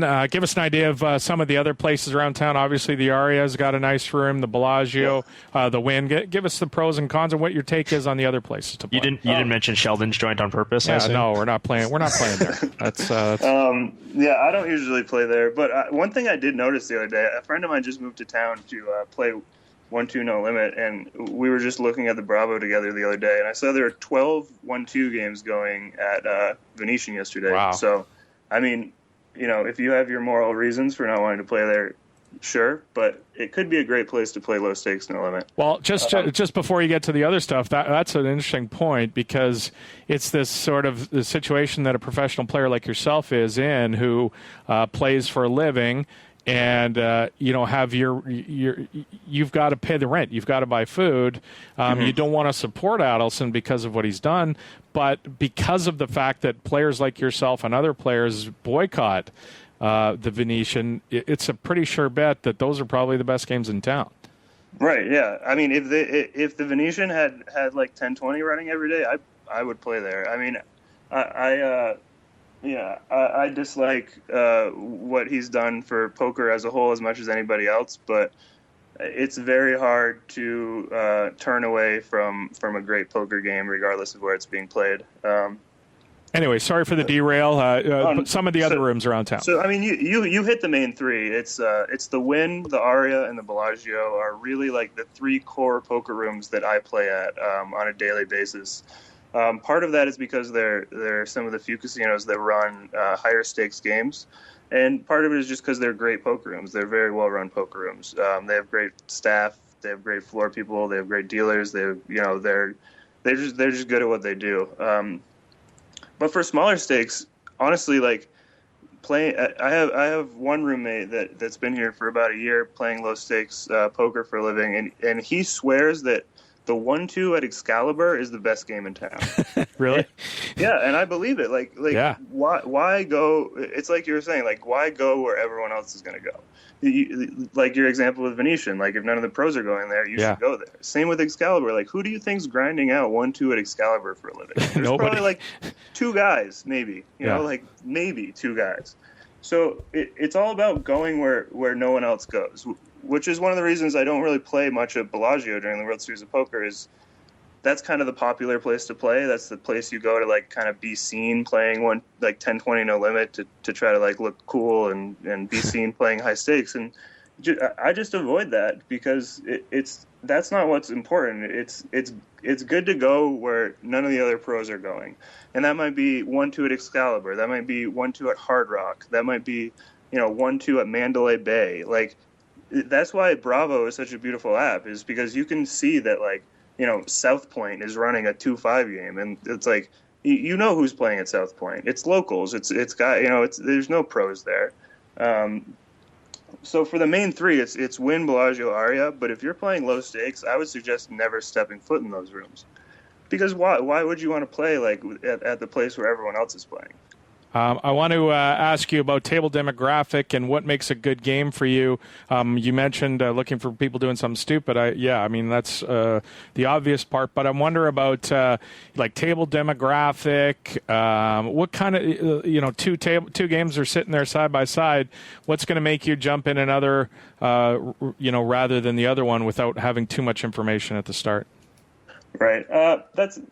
That's kind of hard for me personally to answer because, like I said, the Vegas live poker community is pretty small. So I can look at a game and I was playing a game last night. I knew everybody at the table by their first name, and I just left because I knew who they all were, and I knew that my edge in the game wasn't that big. So it's hard for me to say. It's hard for me to say that, but I would say that some things you would look for are. You just need a stereotype. And sometimes stereotypes are bad, but sometimes like if you see the guy with expensive jewelry on, for example, with an expensive watch that's dressed nice, that looks like he just came from the club, that's talking a lot, that's, kind of boisterous, like those guys are usually the fish. Ordering shots for the table. If you see the guy with the headphones on, looks between 20 and 30 years old, shuffling his chips, that's probably not the best game for you. What I like to do is just stereotype. If I walk into a room and I see a guy that I've never seen before and he looks rich and he looks kind of dumb, I'm going to sit at that game. And until he proves otherwise, I'm going to play against him. What about, just quickly, what about age? Like we were talking about different casinos, and one of the ones that I used to go play at because the game that I like to play Omaha 8 or better, there was a game there, was the Orleans. But when you go play there, the demographic is much, much older versus going to the Aria where you're going to run into maybe some of those guys you were talking about right from the club. Right, yeah. There's definitely different types of people that play different casinos.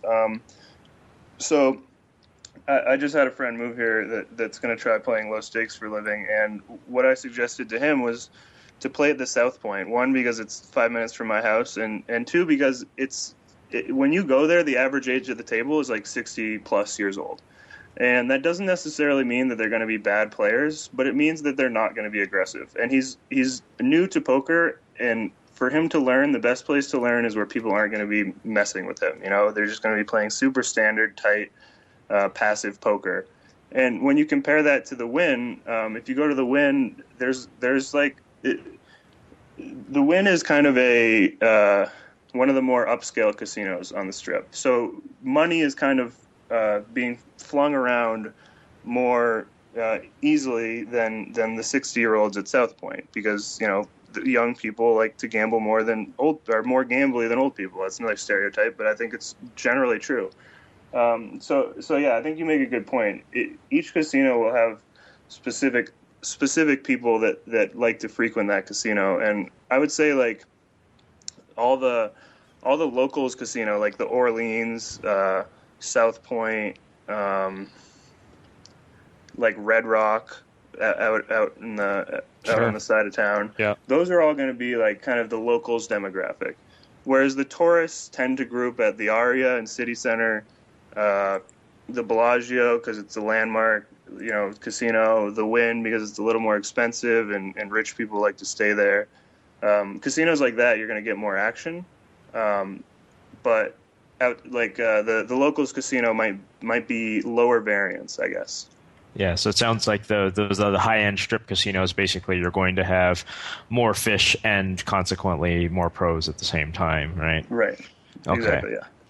I wanted to, you touched on this a little bit, talking about the rake, at the Rio, it's very high.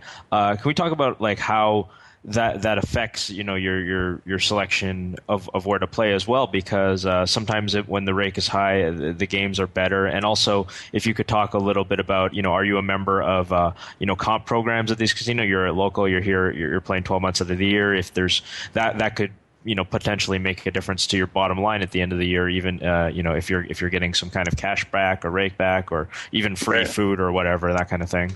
Yeah, so the casino, the Rio just like tries to steal your money at every possible opportunity. like one thing that just made me think of a situation that happened to me at the Rio last year. They don't have a comp program there. Comps are, it's mandatory. If you're playing at the Wynn, they're usually it's pretty universally $2 an hour at comps at the main casinos, and you definitely should get a card. You definitely should be logged in whenever you play. Like, why not get $2 an hour that you can spend on food? It's definitely going to help your bottom line. But at the Rio, like, I remember I was playing, and they don't have a comp program, but you're supposed to be able to ask the floor for a food voucher if you've been playing there. So I asked the floor for a food voucher while she's walking by, and she like gives me this like sketchy nod, like I'm in a drug deal, right? And she walks away. She comes back. She has it rolled up like a little scroll as tightly as she possibly can. Taps me on the shoulder without even looking at me, like looking off in the distance. Just slips it under the table into my hand. So nobody else sees what she's doing. So nobody else knows that this rewards programs exist. It's ridiculous. Like they have these comps that are available, but you kind of have to be like in the know to get them, which just pisses me off. I think you should take care of your players better than that. Yeah, the security there, obviously an issue. Leaving money. We've got this issue now where cash doesn't play at MGM properties. But in the past, I know there's been some threads at 2+2, some stories going around where people left money at the Rio in their cash game, and it just got walked off with. Right. So yeah, that happened last year, maybe 2 years ago. I don't remember, but basically, one of the reasons that the Wynn is better than the Rio for security is that the Rio is run in a giant convention center. It's just this massive room that they can't really police.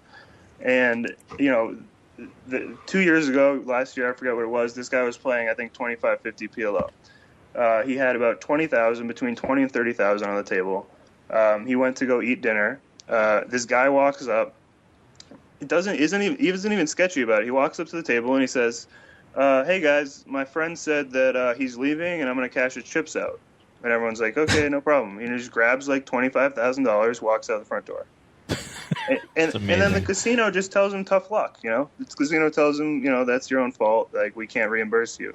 Supposedly they took him into like a back room and maybe they made some sort of deal, but I'm sure they didn't give him back the full amount. And that, if you're talking about something that could really like hurt your hourly rate, it's getting your all your money stolen. I don't know if I can curse on this show, but yeah, you can. Yeah, so it's getting your fucking chips taken off the table. Like that hurts your hourly. 0% equity against a thief stealing your chips, and if that's a possibility at the casino I'm playing at, I'm not going to put my money down on that table. I was going to say, so like, what do you do personally when you go to dinner? And I guess the answer might be different whether you're at the Wynn or whether you're at the Rio. But if you want to go to dinner and you're running good and you've got a bunch of money on the table, are you willing to sit there and put a glass case over it, or what are you going to? If I'm at any of my main casinos, the Wynn, the Bellagio, the Aria, I have no problem leaving my money there. If I have a lot of money on the table, what I'll do is, and I think this is good general practice, I'm not advocating leaving your money on the table, because if you want to be safe, you should really always take it with you. But I just feel so comfortable at those places that I have no problem leaving my money on the table.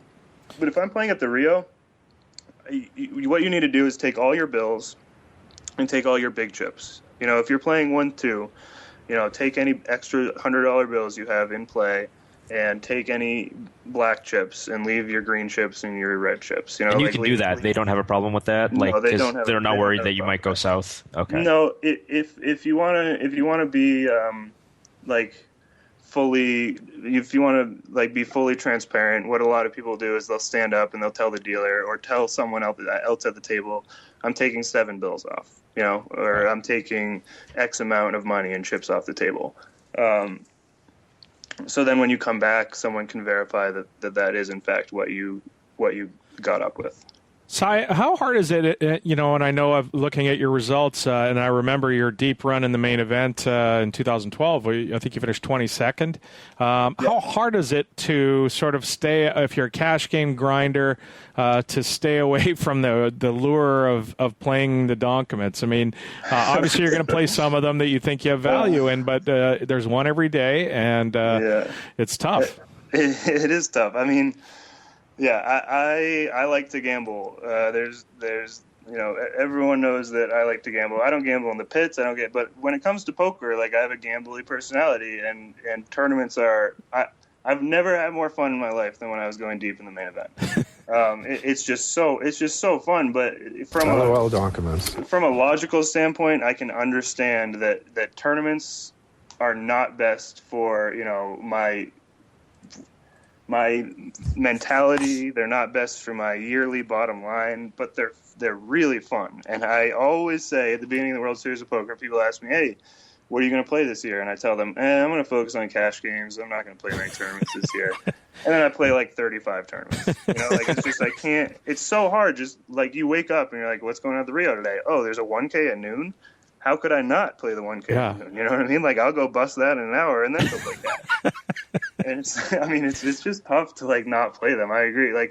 That's why the World Series of Poker is so huge, because poker tournaments are just so goddamn fun to play in that it's hard not to, even if you know that you're only going to win them, once every 5 years or something. I think you need. Poker's nice. I love to play poker. You need to go Choice Center with Daniel so you don't have that bus by 1 o'clock thing. But, they are. And they're a lot of fun. And you touched on it. They're the mentality. And keeping, it's so hard. I get so tilted by poker tournaments because, like you said, you sign up at noon, you're bus by 1, and you walk down the hallway and you've bricked the last 7 of them. And now what am I going to do, right? I got to play the next one because it's tomorrow. But it's not good for your cash game mentality. You're a professional poker player. You need to be doing what's maximizing your ROI, et cetera. So exactly. How do you do that? How do you keep them separate? Do you keep them separate? You got to just torture yourself enough until you can handle it, I guess. I mean, that's been my experience. I used to have at this point in my poker career, I've been playing for 10 years now, and I've seen some highs and I've seen some lows. And at this point, I'm just kind of jaded towards the emotions of poker. If I bust a tournament, it stings, but I also understand when I'm going in that that's a very realistic possibility. And I try not to be hard on myself. I think that's the hardest part, is forgiving yourself for losing the tournament.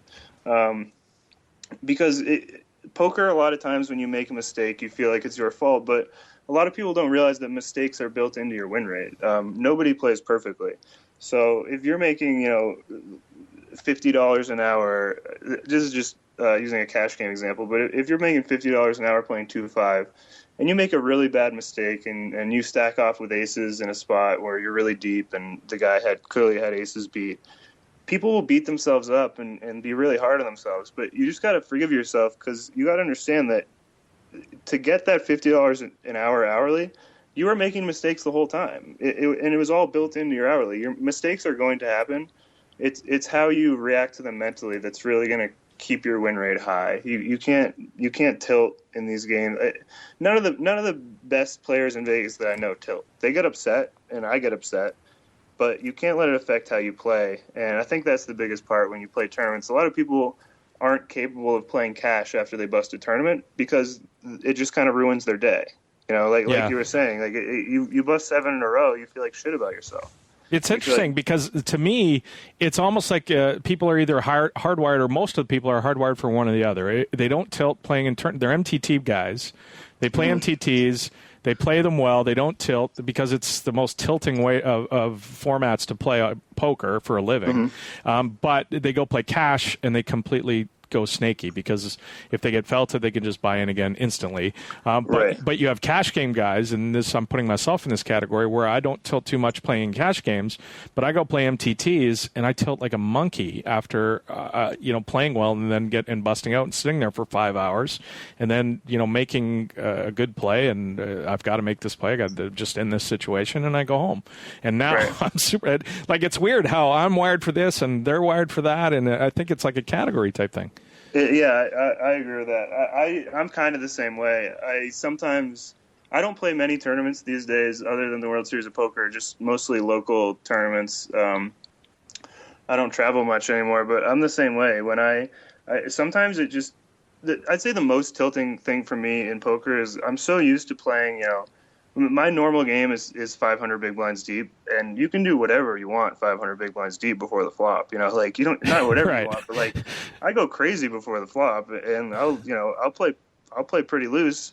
And in tournaments, if I come into a tournament and then like in the first couple hours have like a 30 big blind stack with hour levels, and I just know that I'm going to be grinding out like from 30 to 10 big blinds for the next 6 hours of my life, I kind of go crazy. Like I can't handle just like folding the 8-9 suited, because I can't play it. I still do it, but it puts me in this really like upset mentality that I'm not able to play the type of poker that's you're miserable. Yeah, it makes you miserable. Yeah, it's miserable. It is. I agree. And unless you're winning tournaments, it's miserable. Like if you asked me 2 weeks after I had my main event score, like whether it was miserable to grind a 20 big blind stack, I'd be like, no way. You can win $300,000 playing a 20 big blind stack. But after bricking like a couple years of tournaments, like it's just not fun grinding out 20 big blinds. Like if you're one of those guys that's like been winning tournaments lately and on the good side of variance, you'll grind out 20 big blinds knowing that, there's a 100K score around the corner. If you're on a downswing, it's much more difficult to grind out those small stacks. Because you're going to get it in with ace-9 against king-queen, and you're going to go home. But give us the quick trip report on going that deep in the main event. This is the year that Greg Merson won. Obviously, you had to be thinking about making the final table and winning that thing at some point. Yeah. I mean, I tried to not think about that. I tried to just play my best game, obviously. It didn't really hit me until after I busted. Somebody told me the actual equity of the flip that I lost. Oh man! And it blew my mind. What was it? Do you remember it? It's like over $1 million each. Jesus! I can't help but do that too. I'm always, anytime I'm running up a stack in a tournament, I think about like the equity of my stack, trying to figure out. Well, you take all the min cashes out of the prize pool. How much is my stack? Or maybe you do what Bill Jen does and try and buy up somebody's equity. You can buy the. Right? Yeah, Bill might walk up to me and try to sell it. That's something that really frustrated me after that run, is that I was so people don't realize, like, part of going deep, I'd say being a cash game grinder helped me with that World Series of Poker run, because, I'll play 24-hour sessions, and I'll do so very tired, and people don't realize how much of a physical and mental grind the World Series of Poker main event is. Yeah. When I busted, that was the 7th day of poker in a row that I've been playing 12, 13 hours of poker a day. And it like really wears on you. And one of the things I was upset at myself about is not going home after night 6, texting some of my buddies that were still in, texting some of, friends of friends or whatever, and see if I could do some late swaps.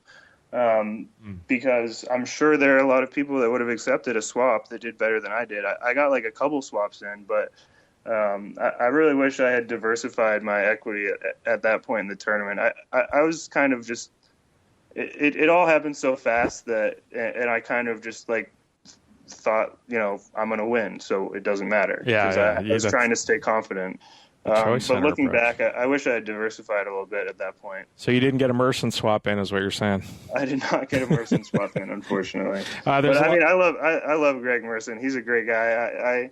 I mean, it upsets me that that I lost that flip, but I've been friendly with Greg ever since, and he's just like a super nice guy, and it couldn't have happened to someone better. There's a lot of discussion. Stealth Monk's been going off on Twitter here about ROIs in the main event and cherry picking sort of.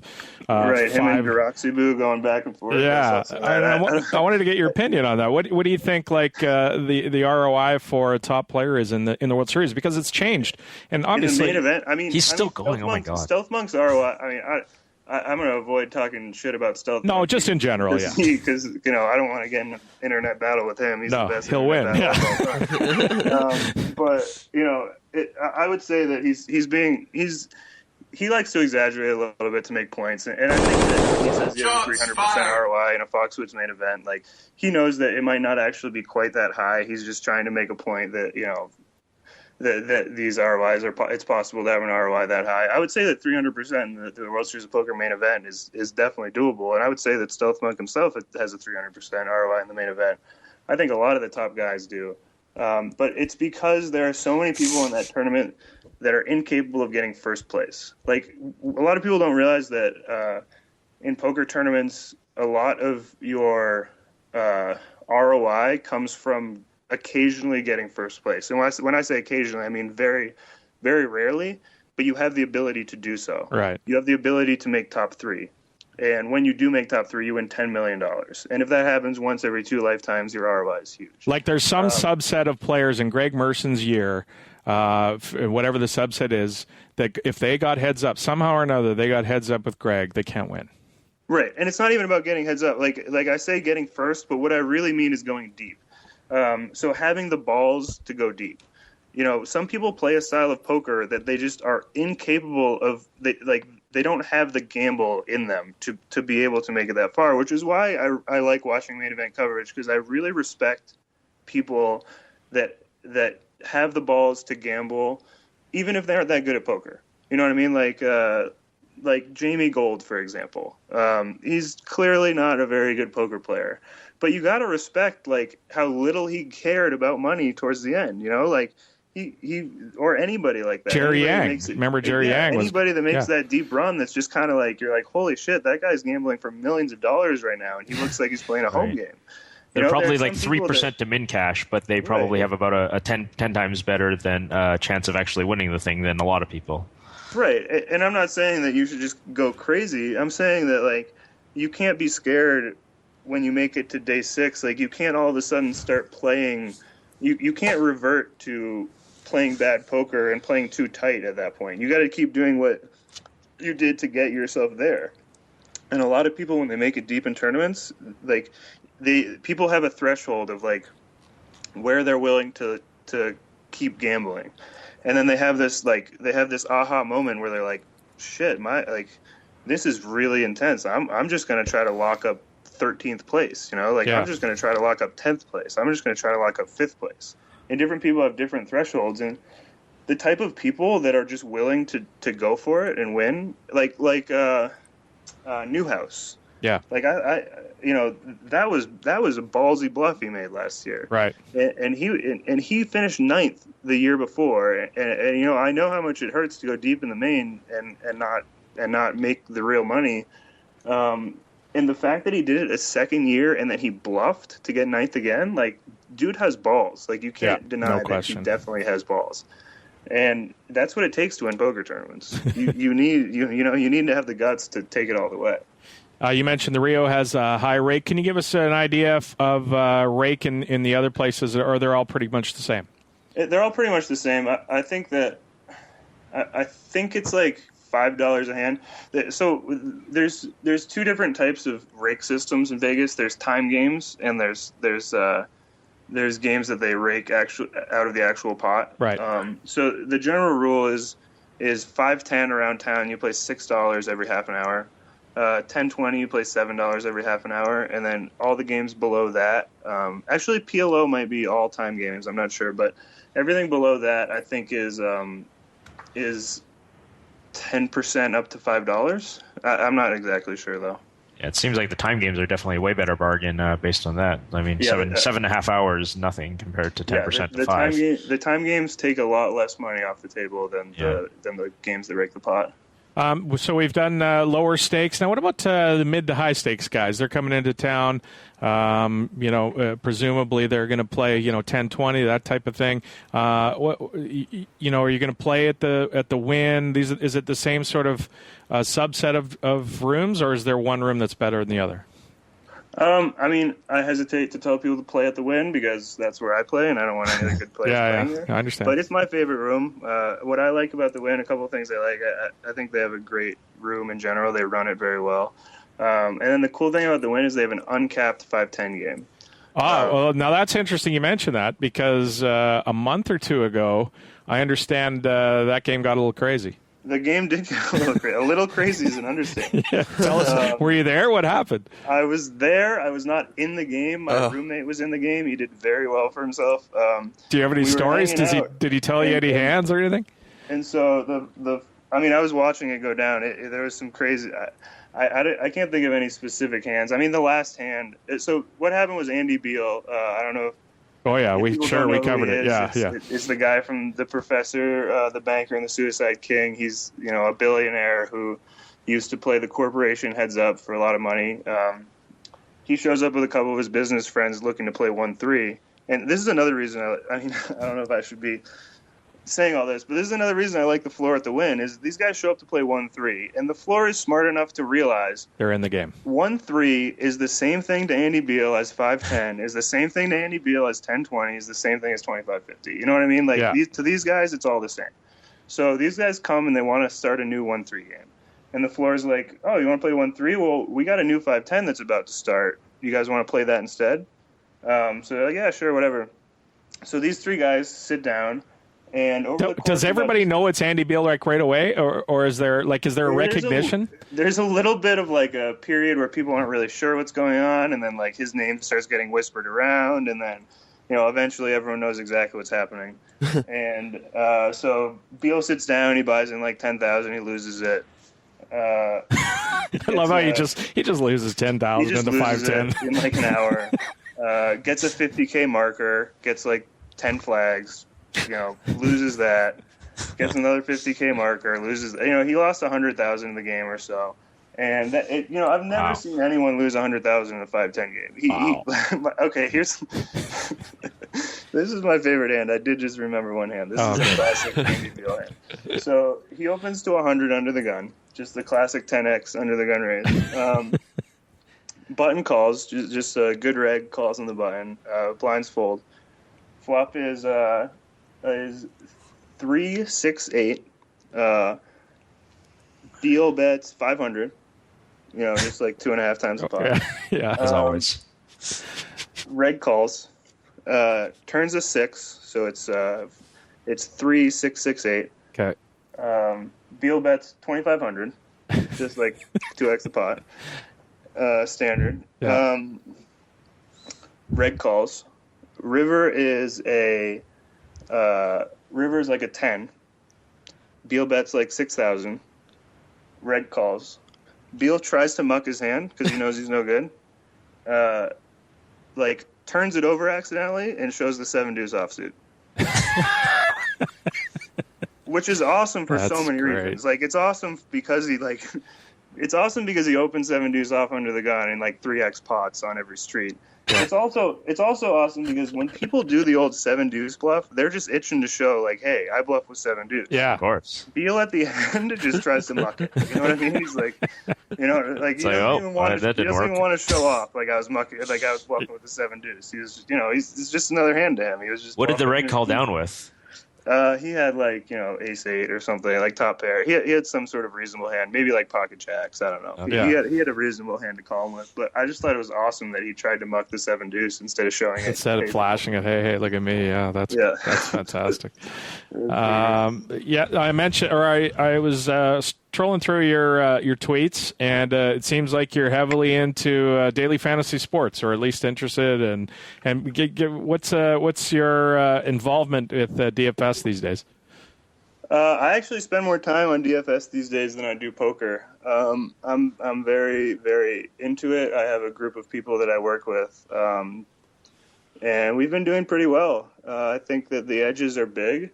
I'm focusing on tournaments mostly because the ROI in tournaments there is really good. The problem with DFS is that, and the reason I'm focusing on it so hard right now, is that it has a shorter shelf life than poker because there's no human element to playing it well, in the sense that if I told you what lineup to play today, you could just play it. Whereas if I told you a strategy to play in a poker tournament, you would still have to go out and execute. Right. So the issue is, as soon as somebody feels like it's more valuable to sell their information than to use it themselves, the games are going to dry up pretty quickly. Gotcha. So I'm trying to pounce strike while the iron's hot here and still make some money while the edges are big. Is it all spreadsheets and models and all that kind of stuff going on right now? There are spreadsheets and models. Stuff like that. There's some software that we're developing and using that's really helping us out. Excel is a really powerful program. Way more powerful than I realized before I started DFS. It's just about understanding the value of each player that day. In fantasy sports, it's about understanding their pure point scoring value. In daily fantasy sports, it's about understanding their value compared to what their price is that day. Right. And also understanding their value compared to how many people are going to use them. Right. If 90% of the field is using one player, you can give up quite a bit of expectation in order to not use that player. To be contrarian, because he might have a bad day type thing. Right, yeah. Sports are really high variance. So, what if he just tweaks his ankle? You know what I mean? Then everyone that has him, 90% of the field loses. 90% of the field, it no longer has the opportunity to win the tournament because you're not going to win the tournament with a 0 in your lineup. So if you decide to fade a guy that, is really high owned and he has a bad game, it gives you a big advantage over the field. The other thing I saw you were interested in was the Borgata skill-based stuff. We talked about it on the show, the free throw contest. Were you joking with that tweet? You were looking to stake somebody in it? Well, I mean, yeah, you could. I tweeted it because I thought it would be funny, but I'm not joking. If there's somebody out there that can hit fucking 100 free throws in a row, call me. You're putting up the $20? Yeah, absolutely. I'll put up 20,000. It's like if you can show me that you can make 1,000 free throws in a row, there's clearly more skill and less variance in shooting free throws than there is in playing poker. So yeah, if anyone's listening to this show and they can post a video of them making 1,000 free throws in a row, call me and I'll give you a great deal. So we talked about it on the show last couple of weeks, and Terrence and I were talking about the skill-based competition that we would be best in. I have no skills. The highest in the our personal. The best possible discipline for us to be, and mine was in television baseball from many years ago. What would yours be if you could pick? God. I don't. That's a great question. I don't know. I was a good basketball player back in the day. That used to be my life before poker. So I can in a one-on-one basketball competition, I'm 6'4", so that gives me a big edge over the field. I can just back you down and put up a little baby hook. Sky hook, yeah. Kind of mixed one-on-one with deep stack no limit hold'em is maybe 500 big blind. Yeah. We had to. Okay, here's my skill competition. We start out by picking the best lineups for that day in NBA. We move on to a 10,000 big blind deep no limit hold'em freeze out. And then after that, we play a game on one-on-one. Nice. And, if we could do those three things, I think I'd have a pretty big edge over the world. Is the NBA fantasy stuff going to die as soon as Haralabob takes over? I don't know. I would love to get him on my team. Right now, my goal in DFS, I'm just trying to find people smarter than me and get them working with me. So Haralabob, call me. We'll make some money together. All right. Thanks so much. I appreciate it. We'll look for you at the World Series of Poker this year, and good luck, and try and stay out of those tournaments. All right. Cool. Thanks, guys. So there's the cash games. I always thought, T, we could probably bring. What do you think about bringing Barry Greenstein back to talk about old school? Old school World Series of Poker, cash games, tournaments. Maybe tell some stories. Maybe talk about some of the nosebleeds. Or the other one that I've been trying to track down is Andrew Roble, who of course plays the nosebleeds at the Aria and different places during the World Series of Poker. When he's in Vegas. Yeah, I was just about to say when he's in Vegas, he does so. Yeah, so maybe we can talk a little bit more about cash games surrounding the World Series of Poker. But if there's something about the World Series that you don't think we've covered, that we could cover in one of these segments, please hop into the thread, the show thread for this week at the Pokercast. Another name for the cash games in Vegas is the Infinite Stacks tournament. It is the Infinite. Well, somewhat finite, but yeah, for sure. Not if you're Andy Beal. Not if you're Andy Beal. Well, you only dropped 100,000 in the 510, so it's not infinite. That was his limit. He was only losing 100K. That was know your limit. Play within it. That's right. So where are we in the show? I'm totally lost. I think we might be done with our second segment, and we might be throwing that out, and we might just say, if I were you, I would say something like, this is the 2+2 Pokercast brought to you by the Pokerstars VI Club. We'll be more right after this with Steve Day coming to us from the Isle of Man. So I'd say something like that. This week on the Under the Gun podcast with special guest Brian Rast. Just want to be able to, look back at my career and, be proud of what I've done, what I've accomplished. And, tournaments are going to be a part of that now, I guess.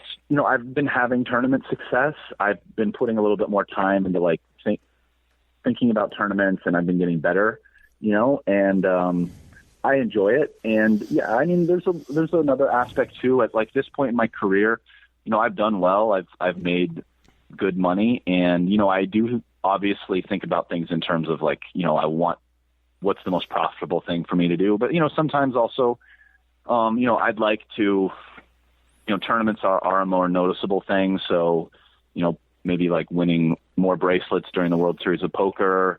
You can listen to the Under the Gun podcast hosted by David Tuckman every Wednesday live at 7 p.m. Eastern Time for free on the Crush Live Poker Twitch channel, or listen to it as a free podcast over at crushlivepoker.com 1 hour afterwards.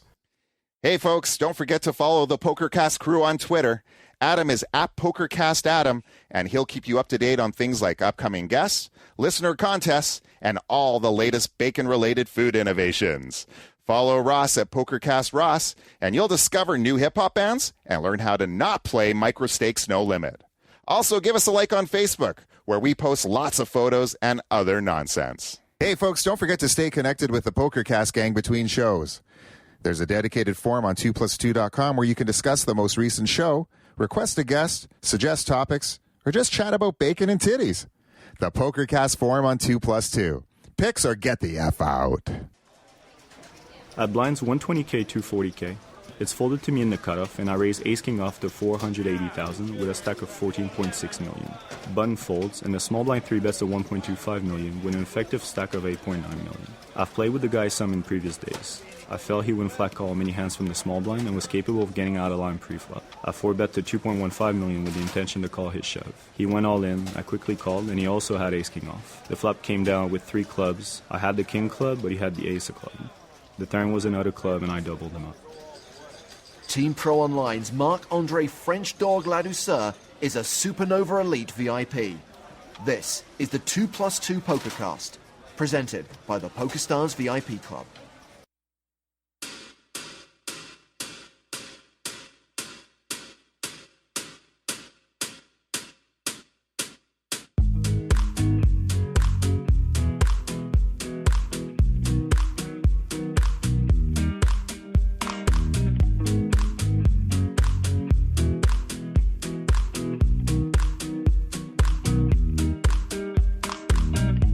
want you by my side.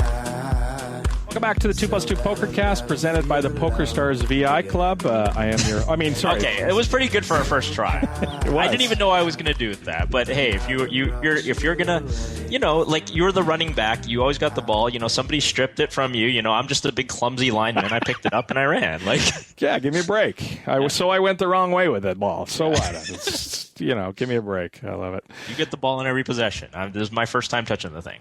And back to the Isle of Man, we do go. Steve Day, welcome, sir, back to the Pokercast. Thanks. It's good to be here again, Adam. It is. Thank you. And it's good to be a few people coming up at Pokerstars. We're going to make some millionaires. You guys are going to make some millionaires in the next little while. The promotion is Pokerstars Makes Millionaires. The $1 million spin and go, the $5 spin and go with the $1 million jackpot first prize. Of course, I think 3 of them were hit last time in that promotion. And we're going to start that again starting in April. Yeah, it was really well received by players last time. It's just stuck right then there at the $5 buy-in in the middle of all of our other spin and goes. So if you prefer to go for a slightly more traditional payout structure, you can, or you can play for the million. I know it last time after a couple of them hit in a very short period of time. It got a lot of publicity and a lot of people were playing it after that. It got a lot of bump and attention. The second prize. It was quite near the end, so I'm not sure if everybody got to play it as much as they wanted to after that. So we'll bring it back for another month. Second prize in those ones was $100,000. It's not the traditional payout structure where, of course, it's a 3-man sit and go. Second and third get nothing. It would be pretty tilting if one guy won $1 million and the other 2 won nothing. So the structure is $100,000 for second and third. Again, this is a $5 buy-in. So if these things hit, it's a pretty big one. One of the points last time was, talking about the prize disparity, Steve, is deal making. Is that coming anytime soon to these big giant prize games? No, it's not. It's not coming in the foreseeable future, Adam. It's something we've talked about for a long time, and actually development is complete on it for our desktop product for the most part, although I'm not sure Spin and Goes are incorporated. I believe they are. But not for mobile, and we have a lot of other stuff lined up for mobile, so I don't think you'll be seeing it in the coming months. So, I guess I'm trying to think if I were in a $5 million sit and go, like how quickly I could get online and try to sell my action to various pieces to reduce variance. Could I just post this on Twitter and be like, I've got 1% for sale for $35,000. I mean, I understand both sides of it. You've got that guy who's grinding them, and it goes $1 million to $100,000. But these are $5 tournaments, primarily aimed at recreational players. I'm pretty sure that they're going to be happy, even though they missed out on the $1 million with $100K. So I guess maybe that's the sort of the thinking there, that that's what that's about. Well, we want to make a millionaire, right? That's part of the prize pool. Right. If we weren't going to make millionaires, we could make the prize pool, $600,000, $500,000, $400,000 or something like that. But then it's much more a game of luck and less a game of skill, right? So there is a luck element of hitting that high buy-in, and of course, people. It's not a bad third place out of 3 to walk away with $100K, but there's also that skill element there. This is the game of poker, and 3-handed poker in this format is it's quite interesting, challenging, fun game. You get to play a wide variety of hands. You get to make bluffs. You get to make tough decisions with that middle pair mediocre kicker. Or bottom pair mediocre kicker. It's a lot of fun. Does your ace high good for the call on the river? These are that short-handed play. It generates a lot of interesting situations with hands that a lot of people aren't used to playing in full ring and 6 max. It's a lot of fun. Put the skill in there and earn that $1 million. It's the sickest. We talked about last time. I think we said this, but it's the sickest bubble in history, really, because you've got these $5 guys grinding away, and you go from $1 million to $100,000. Again, $100,000, a lot of money for most people, but it's just it creates this spectator that you want to watch that tournament go down. Do you freeze the table, Steve, when it's happening so that everybody can actually go sweat it? I remember we used to do that on Milestone hands. It's not quite like that, but we didn't do anything like that last time. There wasn't enough time to get any changes in between the time. Adam brings up a good point about sweating. Yeah, but we do have some new features put in there this time. That we put a broadcast out to all the tables and let people know and bring them in so people can come in and watch. So there will be a lot more spectators this time than there were last time for sure. The next rung in the Make a Millionaire promotion is the EPT Grand Final that's coming up off the heels of the wildly successful EPT that was held in, remind me, Steve? Malta, of course, just completed in Malta. 69 events. 69 events, yeah. Most of them won by a certain Polish player that we talked about earlier. But, so the EPT Grand Final coming up, of course, first prize is guaranteed €1 million to the winner, and there's going to be some free rolls and such to get into that. Yeah, fantastic. It's just one of many ways we make millionaires on a regular basis. There's the spin and go where you can get there a combination of luck and skill. You can play live events, and the EPT Grand Final is one where you can win $1 million for sure. The PCA tends to be another as well, for example. But there's also some other promotions going on where you can earn your way into basically a lottery, it's played through poker cards where you're all in every hand to get a shot at a final table where you actually have to play poker for the money. And these are the ways we're highlighting this month, but we make, people make themselves millionaires is a good way to put it as well on Pokerstars all the time through our main events of our scheduled our big tournament series, or even just through grinding it out at the high stakes. I was actually just looking at a report today about how many people each year make certain amounts of money and cash it out. And there's definitely millionaires made every year. That would be a fun report to read if that ever if you didn't work for Pokerstars. I mean, I'm sure that's an internal one that you're never going to release, but that would be a fun one too. I don't know that we'll never release it. You never know. There's a lot of talk of people thinking poker is hard or poker's dead, but it's the number of people making $100K a year is going up, right? The last couple of years. So poker's thriving. It's one of those things where the people who are making a lot of money and really happy don't tend to talk about it. They're out there making money and being happy. People are struggling a little bit are talking about it, frustrating, and wanting to blame other things.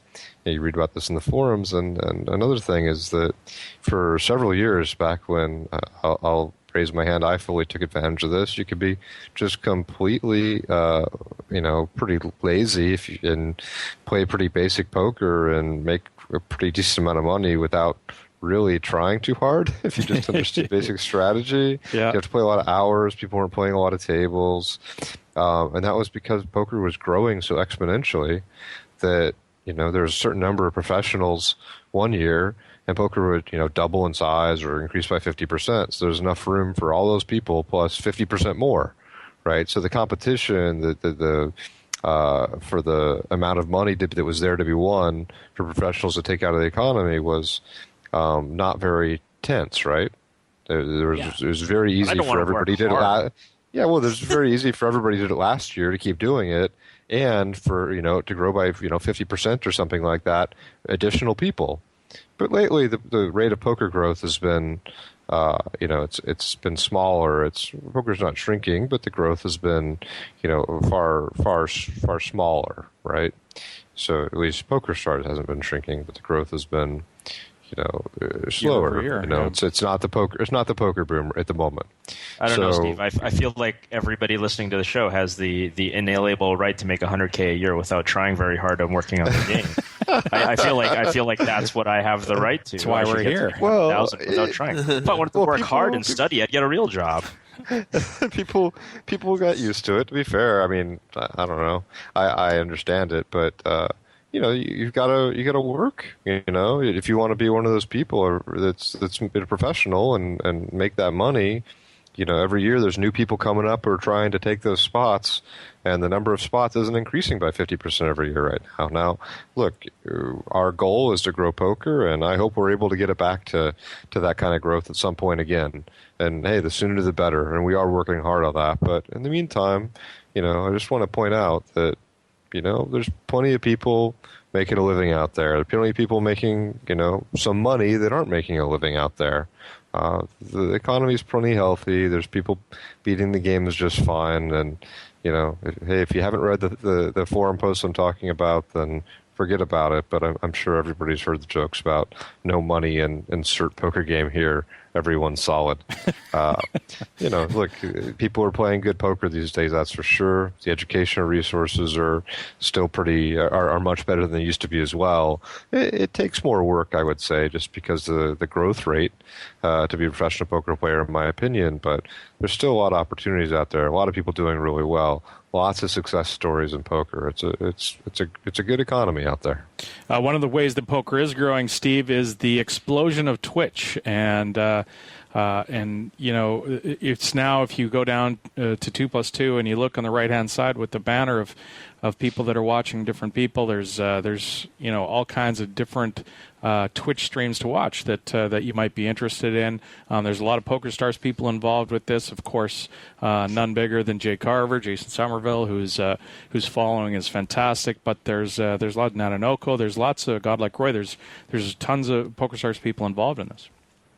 Yeah, there's this feeling that there's a very good market for us at Twitch. There's a great opportunity to expand. If you name a category of person, like a segment of people who you think might be really interested in playing online poker, let's take people who are generally over 18, which is the case for Twitch viewers, believe it or not. A large majority are, who are interested in strategy, spend their recreational time online, like being members of a community, interacting in that way, and like to compete and study and learn from people who play better. I'll take that group anytime. And, a lot of the people who do play poker already engage in those types of activities, and their other free time as well. A lot of professionals came from that world. For example, Nanonoko was a Street Fighter player, Elke, of course, from StarCraft. So there's a lot of potential there. And the other thing is, for online poker, our team online has been somewhat struggling this for a number of years, to be honest. How do you take somebody who plays online and generate a personality to be interesting to people as a role model, for people to look at and say, hey, that's somebody who's being successful here, I can identify with them and to relate. It's a lot harder when you play online because you don't have the TV appearances with the video and the sound. We tried with the Team Online series of videos, which have been reasonably successful. For those who've checked them out, we're still making and releasing new ones all the time of those Team Online videos, 4 or 5 a year. But Twitch is really taking it to a new level every day.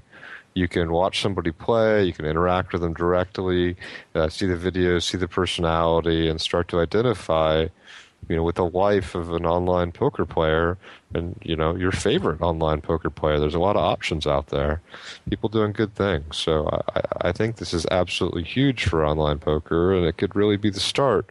Like the Global Poker League ran very recently trying to Spotify poker, could really be the start of turning, online poker. If the Global Poker Masters went recently, but imagine if they did something like that online. With the advent of Twitch, it's possible. Yeah, this could be the types of things that really turn online poker into something people start to watch. Yeah, I think there's potential.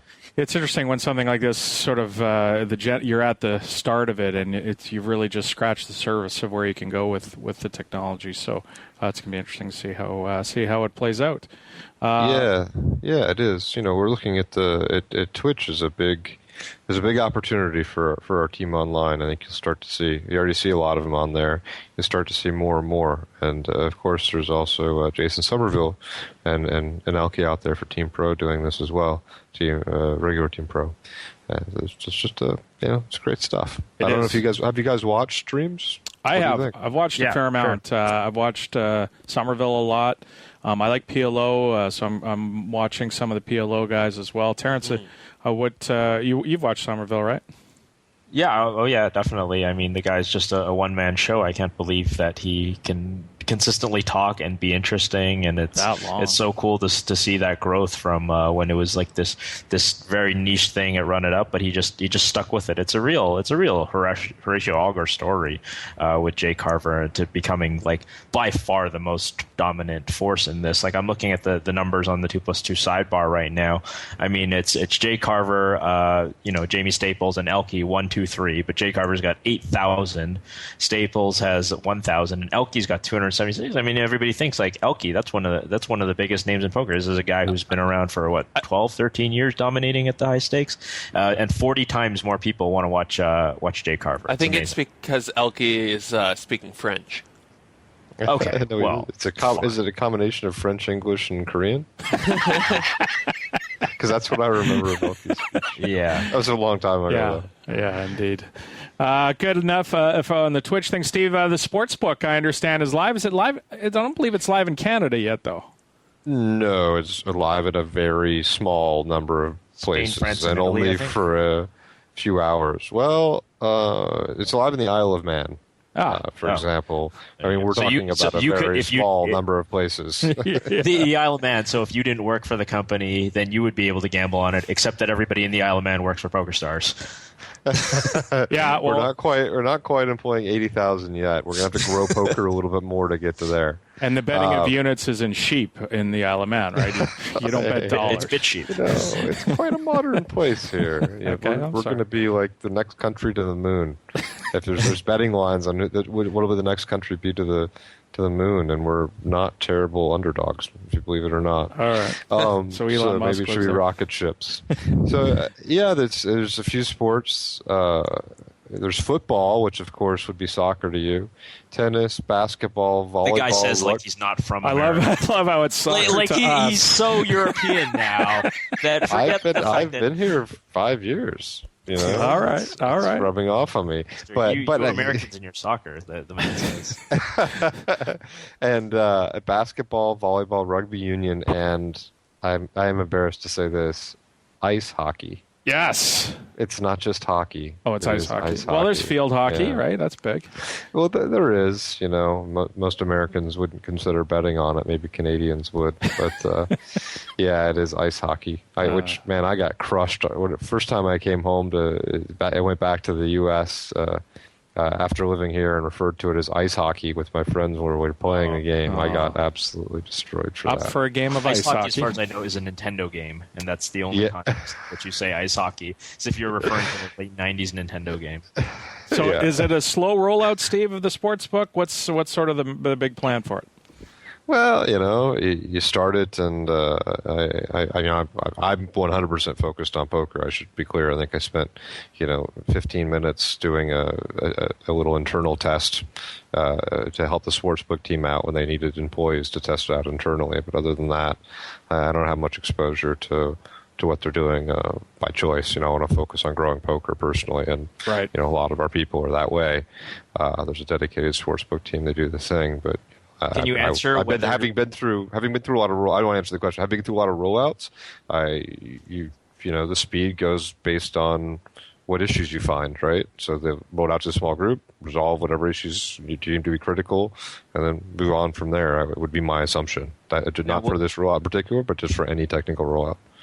Do you know if it'll be relatively easy to sort of move money between the sportsbook account and the poker account, or whether it'll just sort of be one account and you can place bets with any money that you don't currently have at the table, at your poker table? Like, what do you have any idea? It's a single account. It's a single. Definitely a single account. Yeah. Okay. I'm logged in and looking at it right now, as a matter of fact. And would you be able to opt out? I think certainly there's going to be a lot of people who want to know if they've got sports betting problems, leaks, or whatever in the past. They'll want to know whether they'll be able to sort of turn off the sportsbook feature once it becomes live in their country. Yeah, of course. We sent emails when Casino came out to our supernovas just to kind of let them know what we're doing ahead of time, give them a special offer, but explain why we're doing what we're doing. And the same thing applies in different ways somewhat to sports. And the thought was when we expanded from poker into casino and sports, that our loyal customers would fall into kind of three categories, right? One category, people who are using these services elsewhere and would be happy to be able to use these, to do these things with us, for the convenience of the shared account, but also because they know they can trust us and they want to do business with us, and they'd appreciate the service and the software and the things that we provide. The second category, people would be indifferent, who don't want to take advantage of it but don't really care. And the third would be people who would be concerned, who don't necessarily, like the idea of a poker room having these things. They don't want to be confronted with these advertisements. They don't want to think about it. They just want to play poker. And one of the things we agreed internally, which it wasn't a hard thing to get an agreement on, actually, was that we would make sure that for that third group of people, and for the second, if they just didn't want the distraction, they would always be able to remove these elements from their software. And they'd always and opt out of all the communications, which includes the in-client advertisements, the email communications, whatever. So that's absolutely the case for sportsbook, just like it's the case for casino. There's a set of options. There's one to get rid of the actual sportsbook, and there's one to get rid of the communications. Two separate options. But if you uncheck one, it asks you if you want to uncheck the other. So it's not trying to hide it away or anything. So if you don't like it and it's in your market, it's not in every market, right? And it may not be in every market even after it's completely rolled out. We have to evaluate these things on a country-by-country basis. There's different regulations, different places. But if it's there and you want to get rid of it, you absolutely can. We're sensitive to that. Thanks so much, Steve. Really appreciate that. Looking forward to putting my entire role on the Canucks winning the Stanley Cup next year. So that'll be fun. Next year. Says the guy who bet against them to make it to even make the playoffs. This is next year. I'm not talking about this year. This year they're doing great, Adam. I mean, I was looking at the standings earlier today, and you try to find something about your team that's going well. And I think in the regulation and overtime wins, they're like the third or fourth best team in the league. They also set a record I know for that empty some net in our goals, audience don't know which the finer points. I didn't know was a stat. We now hold the NHL record for empty net goals. Yeah, I saw that. We're phenomenal. We're very good at that. Fantastic. It's like winning. It's a lot like that's where that plus 15 goal margin comes from. Exactly. But no, I mean you got to figure, if other teams are winning in shootouts, but the Canucks are winning in regulation and overtime, that's the only way you can win in playoffs, right? Yeah, I suppose. So maybe throw a little weak on the shootout side. That won't come into haunt them. And they're young, so they shouldn't get tired, less prone to injury. Yeah, young teams come out and win Stanley Cups. It's been happening a lot lately. I wouldn't count them out. Of course, you guys are watching them every day. I never get to see them, so maybe they have fatal flaws I'm not aware of. We'll look for you where you can stay at my house when you come back for the parade. It'll be fun. Thanks so much, Steve.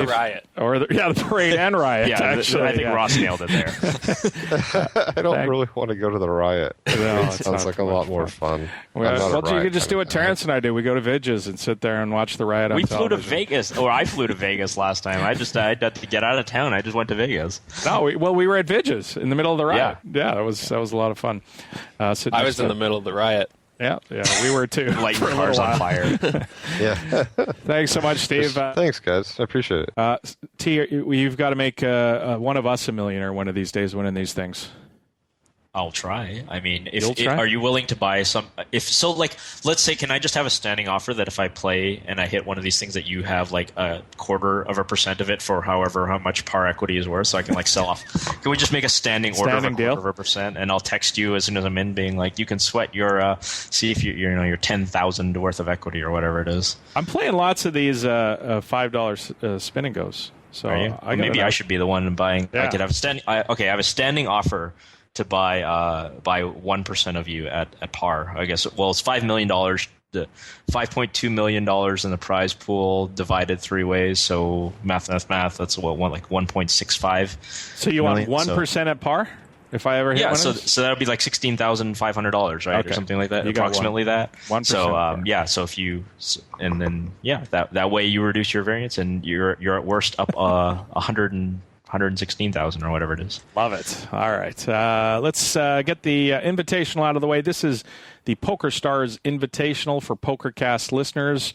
This is a $1.10 buy-in. Sundays, 12 Pacific, 3 Eastern, 8 GMT, 8 p.m. GMT.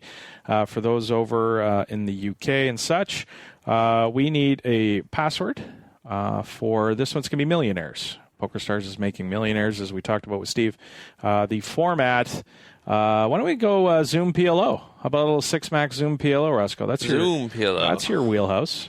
You streaming this weekend? How was the viewership? It was a lot of fun. I got an email from somebody who was watching. Oh, you did? Yeah, somebody posted in the forums too here. I think Saki Gamer and a guy who was critiquing my music choices. Oh. And it was funny because my roommate was playing behind me. And the Invitational. In the Invitational, and he made it to the top 3. Oh. And then another guy who was watching the stream was talking with him, and then he was yelling stuff at me, but what this guy was saying in the chat. Back and forth. And he could hear him, and it was a really funny dynamic. So yeah, it was a lot of fun. I had a very, very terrible run in the Sunday tournaments, but I think I min cashed 1 out of it feels like 30 tournaments. That's not good. Tournament variance is fun for everyone. Yeah. So that's your invitational for this week. Add it to your Sunday grind. It's a lot of fun, good value. Yeah. PokerStars adds $500. Come to the stream, hang out. Money. Yeah, check out Ross's stream. It is twitch.tv/Pokercast. Oh yeah, Mike from Pro Poker came in. He was there too. Oh, nice. Yeah. A little shout out. I did not know that he. Sidebar here. Yeah. He is several Emmy award-winning video editor. He's like 8 Emmys. Yeah. Yeah. Mike, I looked at his Twitter. I was like, professionalpoker.com. He does all the UFC stuff. Oh. He flies around the country editing all that stuff. Yeah, he's a bigwig in the editing world. They're doing a lot of content these days, those UFCs. They're doing this Jose Aldo Conor McGregor thing like 8 times a day. Yeah, it's nuts. Terrence, I have some friends going to apparently it's the biggest UFC build during the main event. Have you heard about that? The biggest UFC event. So they always do a big one on the 4th of July weekend, and then there's the event on Memorial Day will also be here. That's Aldo and McGregor, which I'm talking about, which is just before. So you're talking about the start of the World Series or the end of the World Series? I believe it's the end. Okay, so the end will be the July 4th of July UFC card. They always do on a huge show on the 4th of July because they know everybody's already in town. Yeah. Are you going to be there, you think? I usually, I'm such a nerd. I love watching the fights at home because I get, we've talked about this before. There are TV kind of sports and there are live sports, right? So like hockey's a live sport. I think maybe baseball to some extent is live sport, and then you get other sports like golf. I think UFC is definitely a TV sport. I like seeing all the angles, unless you're in the front row. If you're up at the front, it's amazing. And I'm wrong, by the way. The Aldo McGregor card is July 11th, so that will be huge. It'll probably almost certainly be the biggest pay-per-view of the year. Conor McGregor's a big phenom in there, and they're really building that up. They're doing content every single week for that fight. It's amazing, and the fight doesn't happen until July. Nice. Hit him in the face! In case you missed it, the owner of the Golden Gate and the D hotels in downtown Las Vegas. My favorite name, by the way. The D? Going to the D. Yeah, I'm going to the D. I'm going D. Where are you? I'm in the D. The man his name is Derek Stevens. He owns these 2 hotels, and apparently back in early December, he made a $20,000 bet on Michigan State to win the March Madness, the tournament, the NCAA tournament. He got 50-1. He bet $20,000. He wanted to win $1 million. So I think they were 5-3 at the time, and he just decided he wanted to take a big shot at. It was a big deal because he doesn't have enough money, right? Clearly, yeah, right. And this is his lottery ticket out of the rough life of casino hotel ownership. he needs to get out of that gig. So he put this down at the Golden Nugget. A big deal for the Golden Nugget. They don't take, they don't need $1 million in exposure, probably not for this one. So it's, not like they're a giant sports book that can fade that kind of thing. They needed the sports book. Take insurance, surely. Well, I'm sure they laid some of it off. The tournament director, especially, they only gave him 50-1, which I think was probably a pretty bad bet. But the sportsbook director had to actually phone the owner of the hotel to get it approved, which he ended up doing. So he did have the ticket. But interesting that so they made the Final Four. We talked about Boston picking them, and he was their one of the picks that we the second pick that he hit with us.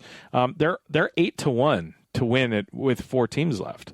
Well, yeah, they're plus 820, minus 1400 the other way, so call it about 10% is about the juice-free line, right? A little less. Exactly. So, you talk about hedging, and I got 20 to win $1 million. I mean, it's hard to hedge because it's hard. I don't think you make that bet if you're hedging. First of all, you mentioned, and I don't know anything about basketball, but I mean, you said the original bet was probably bad. You don't make that bet so that you make that bet for the sweat, right? For the million. And you're talking about a casino owner. The $20K bet might be like a $200 bet for you. And so the question is, would you, if you were making this bet, if you'd bet on the Canucks $200 at 50-1, would you be laying it off? Maybe you would, maybe you wouldn't, but it wouldn't change your life one way or the other. Million would. Million's changing my life. No, but you're also not the owner of 2 Las Vegas hotels, so we're scaling this appropriately to income, right? Gotcha. So my bet is he probably won't hedge. He'll probably just gamble. Yeah, I would think you would too. Well, I would certainly say the average person who's got like a mortgage and shit. Yeah, you should probably lay off a little bit. In case you missed it, Quebec is looking to IP block offshore gambling sites.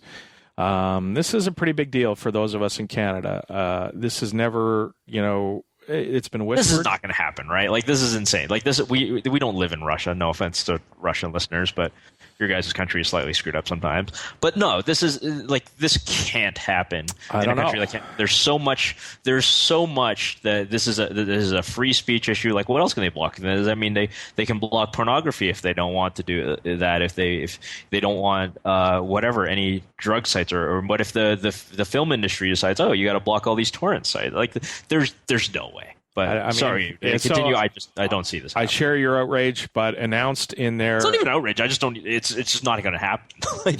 Yeah, hopefully. Quebec, in their 2015-16 budget, announced that this is a thing that they want to do. It includes changes to the Consumer Protection Act that include a legislative amendment that will require Quebec's internet service providers to block so-called illegal online gaming sites. The idea, obviously, is to protect... So Quebec is one of the provinces in Canada that has regulated online gaming run by the government. This BC, Manitoba, Quebec, Ontario, I believe, is on board now in a different... so Play Now covers those first 3. Ontario is its own client, I believe. They've only been able to capture 10% of the $250 million a year online gambling market within the province of Quebec. So they feel that the fast way to getting from 10 to 99 is to force the ISPs to block anybody trying to access offshore online sites. Quebec is actually, apparently they've been in talks with Ontario with a larger goal to institute a Canada-wide blocking program, which would then require an amendment to the Canadian Criminal Code. So, I hope that doesn't happen.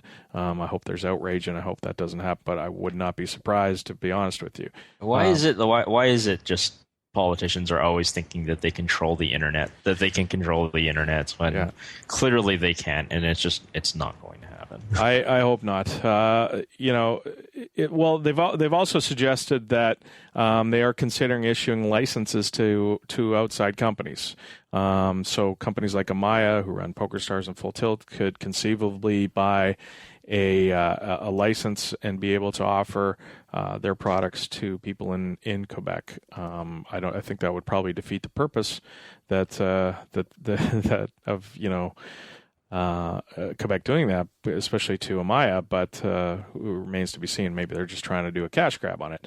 There's some suggested that this is an illegal act and it can't be done. Presumably there'll be a lot of legal challenges involved as well. That's something we definitely don't want to see. Let's get into some 140 or less. It's 140 characters. That's it. I love hashtags. I love all of them. Terrence Chan needs more than 140 characters to express itself. 140 or less. 140 or less, courtesy of onlinepoker.net. At Jimmy Fricke here, grinding a $250 tournament with Carlos Mortensen to my left. Poker is weird. Can you imagine? You just show up, you're just a guy in town having a good time. Let dust off 250, and Jimmy Fricke and Carlos Mortensen are on your table. Are to your direct left. That would kind of suck. Yeah, that's not good. That's not a good draw. Poker's easy, right, Steve? At Ballsba, this is Brian Ballsba. If you have the means, Barry Schulman's Las Vegas penthouse is on the market for $4.9 million. $7 million in Louis the 14th inspired design. Now, did you see this link, by the way? I think there was a link included with it. Yeah. That's quite the house they've got there. That's a nice way to put it. It's the gaudiest decorating you've ever seen in your life. Look, there's no accounting for taste, and I'm sure they love it. It's completely different than I would ever think about having my house look like. So, why are they selling it, though? Do you have any idea? I mean, if you invest $8 million or whatever it is into why do you want $7 million into a house, you figure you're going to be there until the day you die, right? Yeah, especially the way that thing's set up. It looks like a 17th century castle threw up in their place or something. It's just it is crazy. It's the original link, I think, is Las Vegas Review Journal. So if you Google like Barry Schulman House LVRJ or something, you'll be able to see some pictures. There's a lot of gold. Yeah. Let's just put it that way. It's not something we would own, is what you're saying. No, not quite. Doyle Brunson, if Devilfish has bad health problems, maybe we should try to get him in the Poker Hall of Fame now. Which, seems reasonable, but setting aside the fact should Devilfish be put in or not, it's this question again of he's certainly more famous than most of the people who are already in it. I think you can put Devilfish in the Poker Hall of Fame just for what his contributions were to the game as far as bringing people to the game, and we've seen examples of that since it's been announced that he was ill. So I understand that part, and we've go through this thing with the Hall of Fame now. But it is the fact that he is sick I understand that you want to get him in, and look, we're coming up on the World Series of Poker, and we've gone through this process. Is it the right thing to do to just put him in for that? That's the question I would have. Yeah, I don't know. It doesn't really. And doesn't matter. We've talked about this before. I think we basically don't care who's in the Poker Hall of Fame and who's not. It's kind of the silliest thing ever. But so put him in.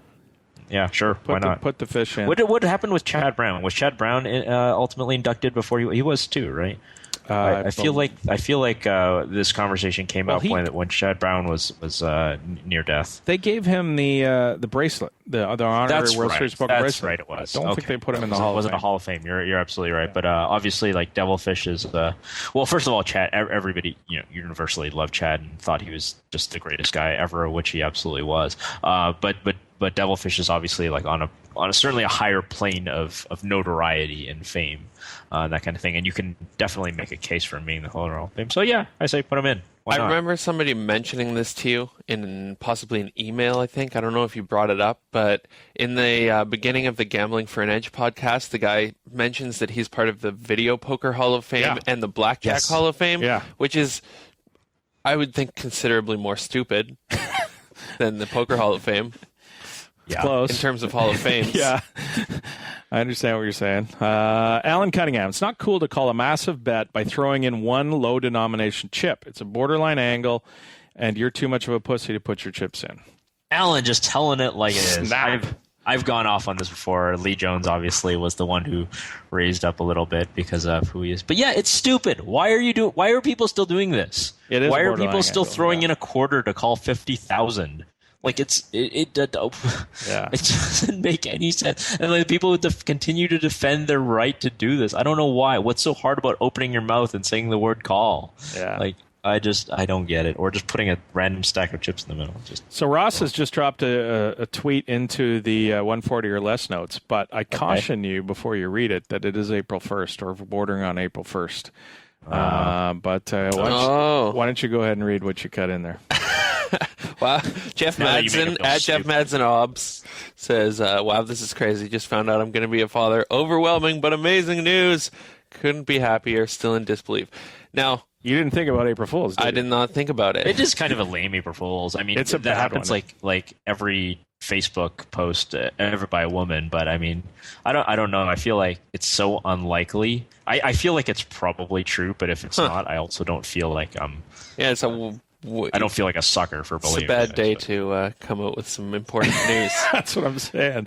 Like Jeff is a jokester. He likes he likes to have fun. I'm saying that it's a favorite that he's goofed around, but who knows? Forum shout-outs to the only. By the way, we only had 2 new posts in the "Where in the world are you listening from?" this week.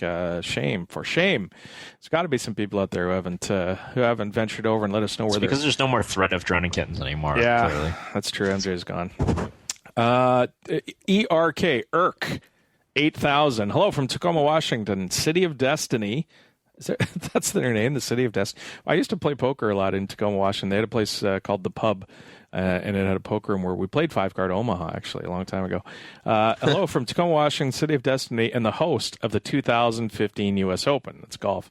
I've enjoyed the podcast for a few years, and I'm glad the transition from Mike to Terrence appears successful. Great job uncovering industry developments and keeping the humor light. So quick shout-out there to ERK 8000. The next one was ADM Ranger from Las Vegas. Listening from Las Vegas, usually from my garage while working on cars/projects, or in my car during my commute. I've listened to every show from the pre-2+2 affiliation days. Lots of projects in the garage. Enjoy living vicariously through you guys. Love having Terrence in the show. Not that I didn't like Mike. Nice work on the drops for us. Keep them coming. I don't mean to brag, but I'm the greatest. Very appropriate. So let's get into mailbag. Oh, I caught him off guard there. And now. That right there is the mail. Now let's talk about the mail. Can we talk about the mail, please, Mac? I'm dying to talk about the mail with you all day, okay?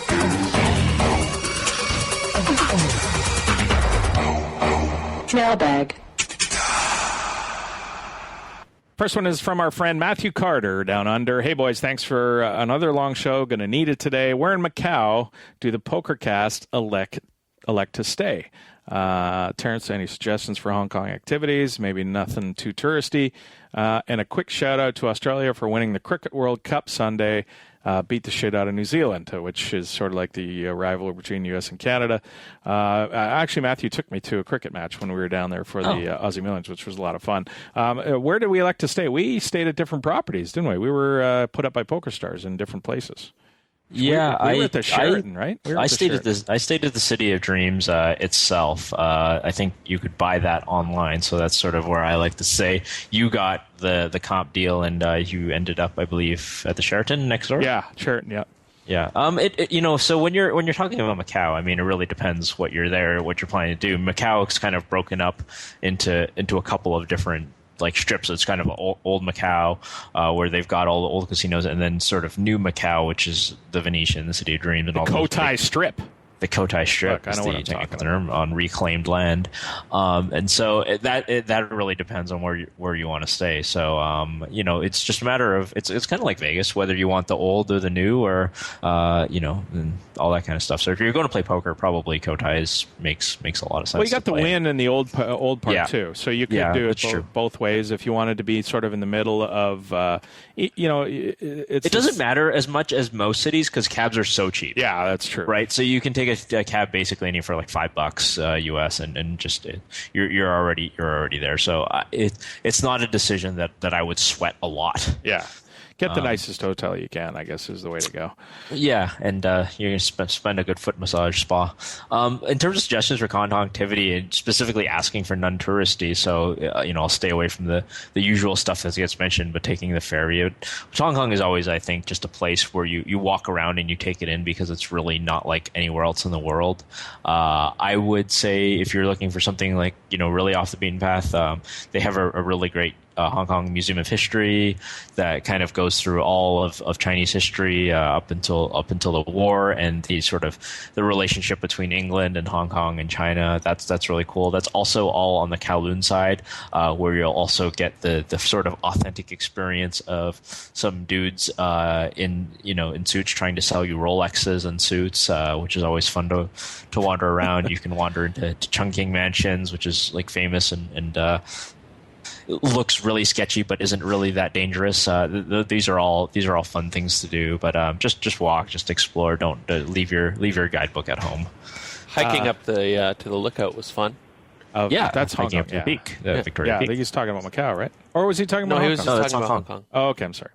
Next one. This is great and disturbing. I listened to the first Boston interview a couple of days too late to bet the Georgia State game.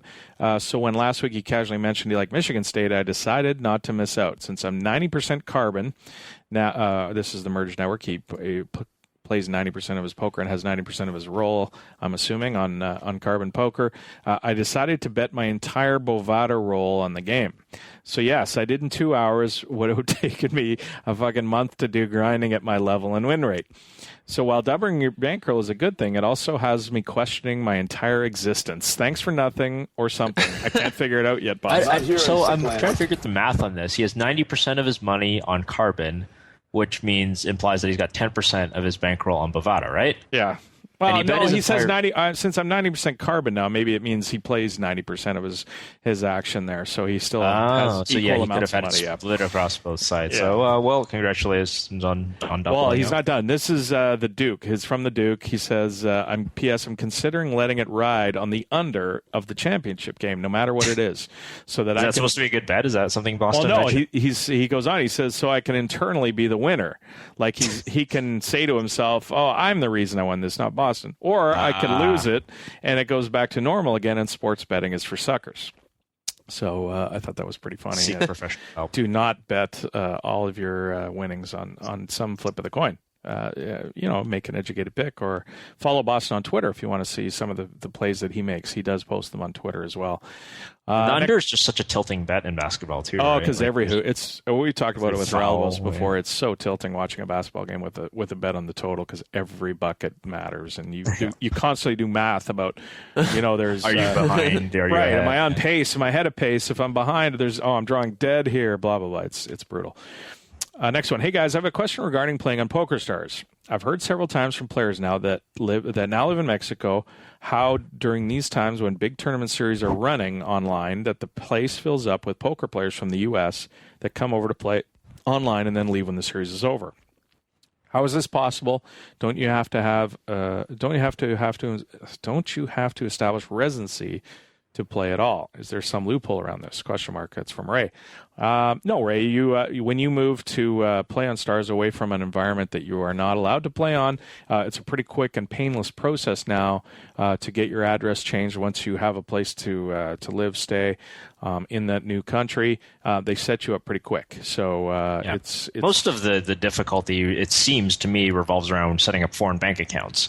You're going to need somewhere to cash out, and you're going to need to prove your residency to them. So the banks will probably give you slightly more hassle than Stars itself will. But if you kind of look in I think it's the travel forum on 2+2, I want to say, you'll find stories and lots of people willing to help you out. But as Adam says, it's not a hard thing. It's not difficult. No.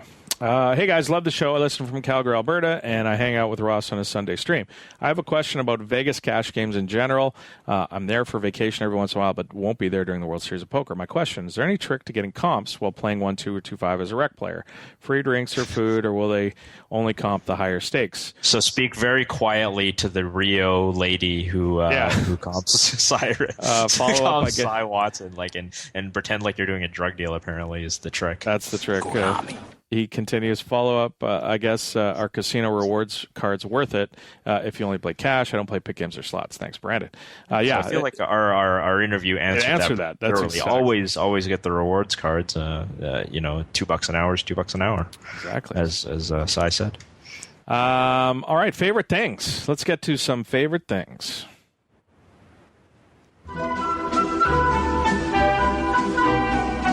Apps and movies and NPR podcasts. Love catching fishes and check raising rivers. we have great taste to listen to our choices. These are a few of our favorite things. That's my favorite intro, by the way. It's your favorite intro? Favorite. Yeah.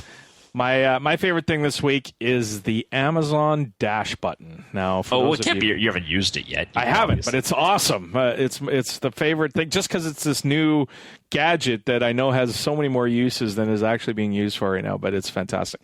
For those who haven't seen it, Amazon has put out this thing they call the Dash button, and it's right now it's branded. So it's a little sticky and it's a button. And it has an adhesive back, so you would let's say you put one on your washing machine, and it's branded by Tide. So you're doing your wash, and you see you only have a third of a bottle of Tide left, or whatever brand of dish or laundry detergent you use. You push the button.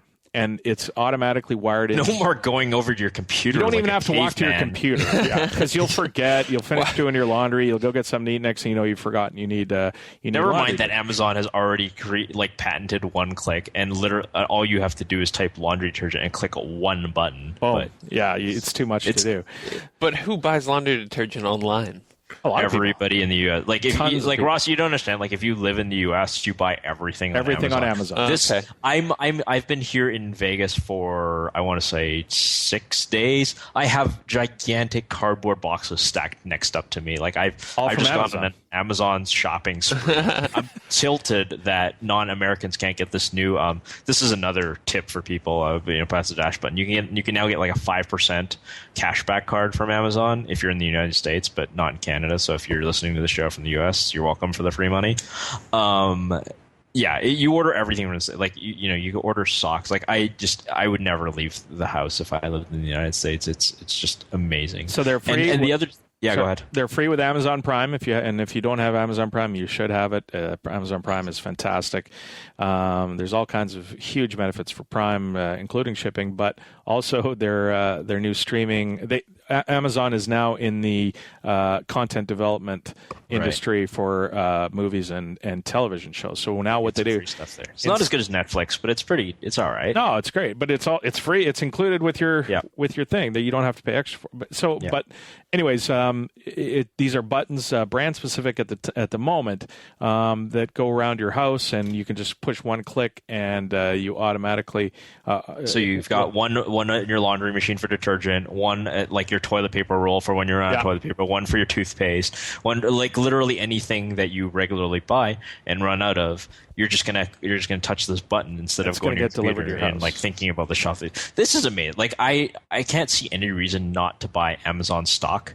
Yeah, because they just keep doing shit like this where they just make it easier and easier, and the barrier to entry is just so impossibly.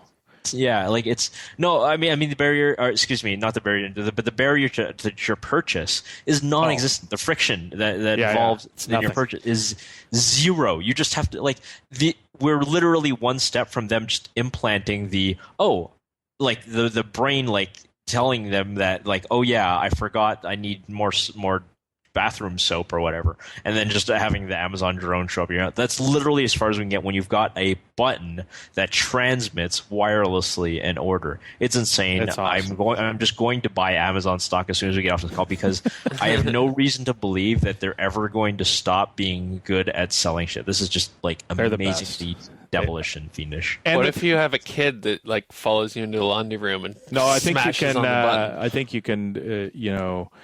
There's which doesn't make sense. I guess on your phone, it gives you an option to cancel it. Oh, yeah. So maybe if you don't push the button and you probably get an email 5 hours anytime you order something. Right. You're going to get an email alert. So if you notice that you have 75 toothpastes on the way, then you know just the interesting thing about it though is these online ordering grocery services where when you go to the grocery store, I don't know what kind of pasta I'm going to buy that day. I go in and see which one's cheaper than the other, which one's on sale.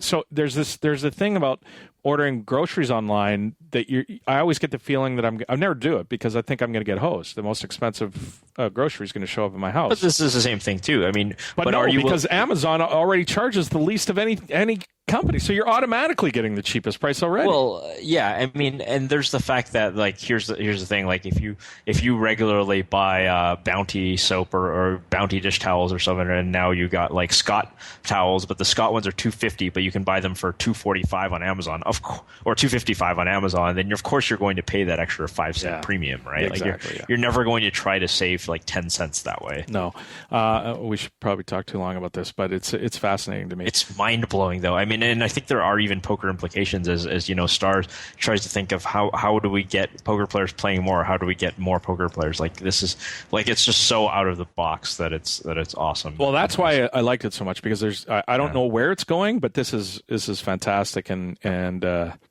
can preclude it to all kinds of different things going on from this. So I'm fascinated by that. My buddy Ben pointed this out to me. He also said that he read that you mentioned the drones, the Amazon drones, that's going to be tested in BC. So we're going to be the guinea pigs for the drones. Your favorite thing, Terrence? Yeah, I will give a shout out to somebody called Slugbot from the Favorite Things thread, where we talk about these favorite things, to the book Thinking Fast and Slow. It's not a terribly new book, but it's a book by Daniel Kahneman. And when I saw this book, the first time I saw it, I sort of thought it was another one of these, pop psychology books, Malcolm Gladwell kind of stuff. And I kind of picked it up and I put it back down. But this is a really, really great book on cognitive bias. And if you're a poker player, two things. You're first of all, you need the book because you need to be able to recognize the mistakes of cognitive bias people make. But you'll also, at times, maybe be slightly bored with it if you understand, EV and expectation and random walks and all this kind of stuff.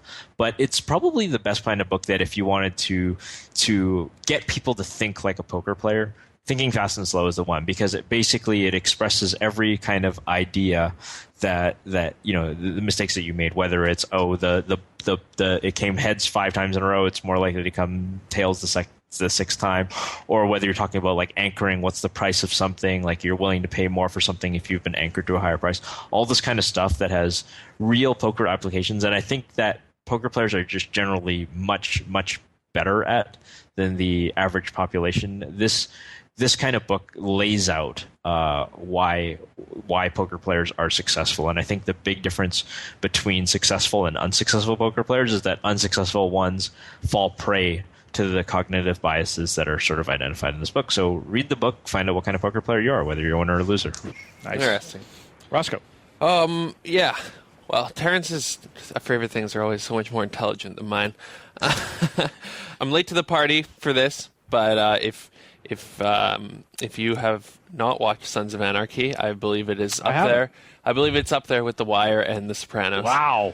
I'm really, really enjoying. Me and my roommate are binge watching it. We've burned through the first season, and we're probably going to be halfway through the second one after the show is uploaded. And something kind of more interesting.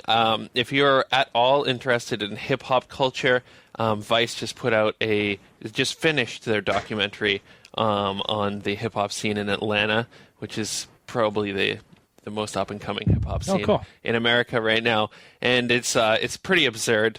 Atlanta's a pretty interesting place. They go to some of the nooks and crannies and the more scary parts that we probably wouldn't venture to on our own, and it's a good show. Cool. So Vice Atlanta. Check that out. And Sons of Anarchy, which is pretty played out at this point. Yeah, that's going to wrap it up for the show this week. We were lucky enough to be joined by Cylus Watson, who talked about the cash games. Thanks to him. Thanks to Steve Day to come and give us the lowdown on all the latest promotions, and thanks to Joe Ingram. Poppy, you came in and gave us what's going to happen for the next 750 days of his life. Terrence, thanks for taking time out of your quasi-vacation down there in Las Vegas, and Roscoe for always a pleasure for coming in and working the dials. We had a little problem at the beginning, but we got it all settled. Free cash, homie. And we were off to the races. And thanks to you for listening to the show. Really appreciate it. Next week, no show next week. Yeah, we will be off next week. So Ross, you're taking a bite out of the Big Apple. I've got it. Yeah, I've never been to New York. Anybody who lives in New York City wants to eat some bacon pancakes. You've been to Hong Kong. It's the Western Hong Kong. Yeah. Yeah, it's it's fantastic. So you're gonna have a great time. Anybody out there wants to buy Roscoe a drink in New York City? You want to meet random people for drinks? I'd be into it if time permitted. I'd like to go discover some underground poker clubs. Oh, there you go. Hit him up. Tell Mayor Giuliani that didn't Giuliani have all those shut down back in the day? Indeed. Yeah. All right. Thanks everybody. We will talk to you in 2 weeks. Some of the best things that I've ever put in my mouth. Make bacon pancakes. Bacon pancakes. Making bacon pancakes. Take some bacon and I'll put it in a pancake. Bacon pancakes, that's what it's gonna make. Bacon pancakes.